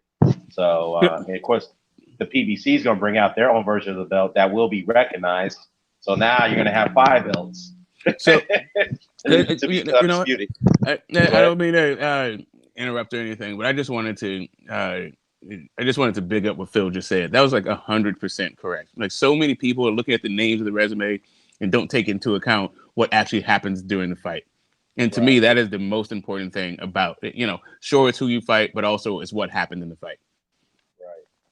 Well, you know what? Speaking of Wilder resumes, Wilder had said about the Joshua performance. He said he gave a good performance, but he didn't hold back overall. This is what he said. He said, look, Joshua was so hesitant. His mentality was to survive. The Klitschko method. You want to dominate guys, man. I mean, well, he's half right, half wrong there. Yes, Joshua dominated the fight, but at the same time, he was a little bit hesitant. His mentality was to survive. Well, if he means by surviving, I think what he meant is that Joshua wasn't there to knock the guy out, which we all knew that was what Joshua was going to do anyway. He was not going to knock out Andy Ruiz. Even if he tried to do it, he was going to give Ruiz a chance to fucking give him counters and get himself knocked out because that's what happened in the first fight. So we knew that was going to happen. So Wilder is half wrong there, and he is half right. What do you guys think about that comment right there? What he said. You want to go first on this, Smoke? Go ahead, take it away. Okay, I can go. Yeah, go I'll ahead. take it. Yeah, I mean, as far as that comment goes, you know, you look, you have to really dissect what Deontay Wilder says sometimes, because I think essentially a lot of times he says certain things, but he means something else by what he says. When he says survive, I think he was saying is I think he's saying that he needs to be more. He wanted to be careful when he was in there with Ruiz. He didn't want to get caught with something. To me, essentially, that's just saying, okay, he was strategic in what he was doing. But the word survive is, to me, is just a poor choice of words, because Deontay Wilder, to me, I hope Deontay Wilder knows better than to think survival is somebody going in there and just boxing and sticking to the game plan for 12 rounds. So I guess Fury was trying to survive too, right? When he was fighting Wilder. Yeah, true. But you know what? To your point, though, Phil, I think with Wilder, he mentioned the word the Klitschko method. I think this is a bit of a mind game, of a psychological aspect, because I think with Joshua Hearn, see the word Klitschko attached to their name, that could bother him a little bit, because we all know in the Klitschko way, we didn't like that way of fighting what Vladimir Klitschko did. Yes, we call him all-time great, but the way he never always gave us the best performances for the most part of his career. He never really did. You always hit the jab, grab and hold, jab, grab and hold, jab, hold, jab, right, 1-2, the 1-2 hold. It was like, wow, man, what the fuck? Why you constantly hold it? So basically, he's trying to tell Joshua, don't go down that route in your next few fights. Don't do that. And I mean, I don't know. I can only, I guess UK fans can speak for that, because obviously, let's see how long you guys they can tolerate that. I took it to mean that he was actually running to survive, because he didn't want to actually stand his ground, because he didn't want any smoke with Ruiz. And whenever it did get close, we saw AJ looking very awkward, flailing around. It didn't look like he took Ruiz's punches well at all. He didn't. And I think that he thinks that Fury was surviving in the first fight. I think he thinks also Fury ran the whole time too. I mean, that's what. Yeah, I mean, but look, let me tell you something. Just because somebody doesn't sit there and slug it out with you, don't mean that they're trying to survive. That just means, guess what? You hit harder than me. You may, for every one punch I throw, you may throw two. Why the fuck would I just sit there and let you punch me in my face when I can just throw a jab, hit you with the jab, coming in, throw me a 1-2, and then when we get in close quarters, I clinch. That's not surviving, man. That is coming up with a game plan. That is a strategic option in order to win the fight. That's not surviving. Yeah, I agree. I agree with Phil on that. Listen, to me, I agree with you to the extent if that's all that's happening. But there's another thing that happens also. There's a part there's a thing in a boxing match where you don't want any kind of parts of this thing, not because it's part of the game plan or because a person hits harder than you, is because if you go there, that equals certain doom for you. And that's the part of surviving. Like, you're doing what it takes in order to not get knocked out. And that's what he was doing what it took to not get knocked out. And that is also an element of surviving. Like, you can call it strategic, you can call it intelligence, or just a survival instinct. There's a way to win a fight, just like you're saying, and we saw AJ do it, and we saw Floyd do it time and time again. Yeah. But what we didn't see from Floyd is if he didn't do that, he was going to lose. Right. Well, I mean, Floyd Mayweather's going to go down as one of the greatest fighters ever. To me, you got to think about this right here. That's just like saying when Floyd Mayweather's, I'm not going to say it evolved, but he knew he had to become a certain kind of fighter when he moved up to the larger weight classes. That's saying, to me, what you're doing is you're essentially discrediting somebody for a style in which they got to fight in to win. Floyd was much smaller than a lot of these guys he was fighting when he was moving from 147 and fighting 154s. Look, man, you can't discredit a particular style just because you feel as though these guys need to get in there and throw and what they call it, fight in the kitchen or fight in the phone booth. Ah, man, this is a strategic deal, man. So I don't want to. I understand what you're saying, though. Don't get me wrong. You do make some fairly good points with what you're explaining. I guess it is a method of survival in a sense, but I think it's more strategic than survival. I think the survival part will come into effect when they come into an option where, okay, the guy does get inside. Now you're like, oh shit, I got to get out of here before I get dropped. That's the survival mode. But initially going into the fight, it's absolutely 110% strategic.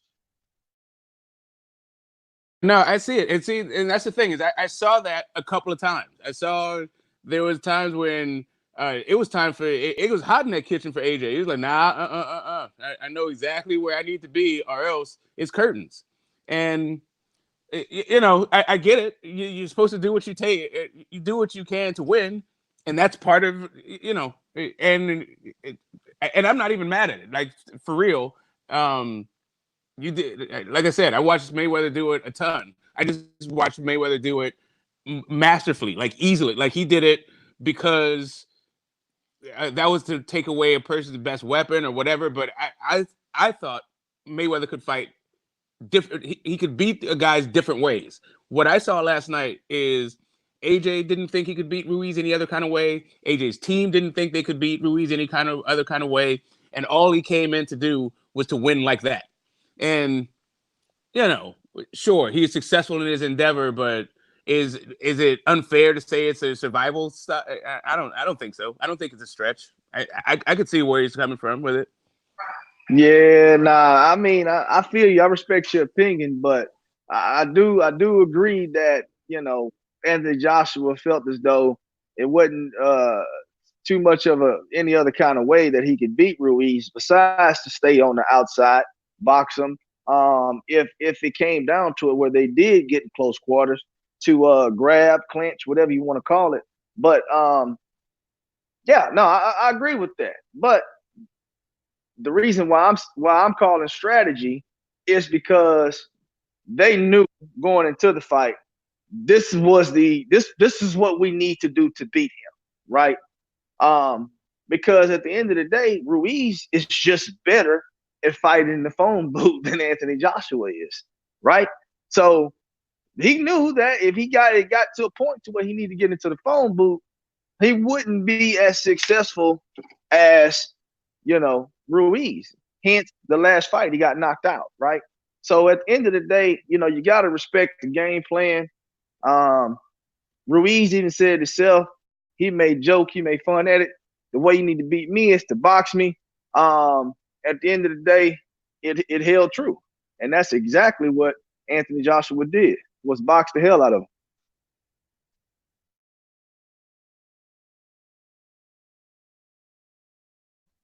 Billy Joe Thunder style, man. You know what I'm saying? Straight up.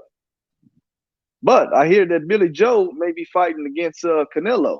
That's something that I'm looking forward to. I think he has a good chance of beating him. Just to kind of, jump to a different subject for a second. I just wanted to put that out there. Speaking of Billy Joe, what do you think? Do you think that the nasal spray had something to do with AJ's phenomenal stamina last night? Well, look, I'll say this right here. I don't think it had something to do with Anthony Joshua's stamina. I think Anthony Joshua knew that he needed to make adjustments to his overall fighting ability when it came to stamina, losing weight, and essentially just being the kind of fighter that can move for 12 entire rounds. Now, whether he did the nasal spray or not, of course, we'll never know. But with that being said, I think it was more of such of a just a hard work and dedication into working on his endurance and basically being in shape for the Ruiz fight.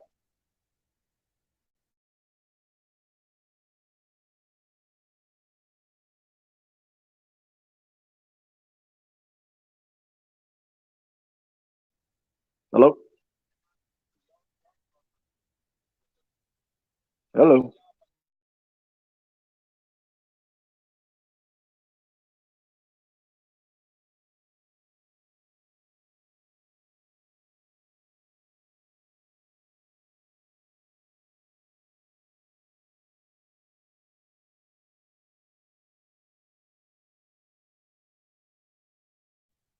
Hello?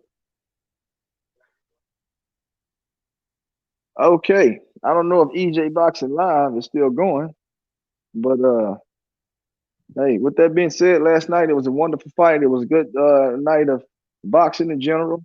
I would like to see a little bit more of Chris Eubanks for the simple fact that, it's just pretty much he got to showcase his skills in front of the American crowd, and it was against a tough fighter. It was against a fighter that was going to be able to show us a lot and to show us where Chris Eubanks right now at the current moment stands within the division.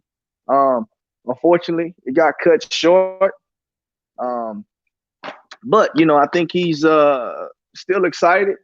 He's an interim champ now, and as he said, this division is great, and we have a lot to look forward to. We have a lot of different options out. So hopefully, we can get him to get in there with a guy that's credible, that'll push the skills to the limit, that we can get a good gauge on where Chris Eubanks stands. Now, I think Jamal Charlo, I think he performed well, but my honest opinion about that is I think Jamal Charlo needs to step up his level of competition if he wants to make the big fights that he also desires. But I think he dismantled his opponent like he should have. Of course, the guy moved up from 154 pounds. He should have knocked him out, and that's exactly what he did. So at the end of the day, he is a WBC champion, and I need him to step up and fight one of those top names within the division, and essentially give somebody like Triple G or Danny Jacobs a shot at that WBC belt. That'll be a great fight for the division. That'll be a great fight for Jamal Charlo to show that he is an elite talent within the 160-pound division. But seems as though the live is pretty much shutting down.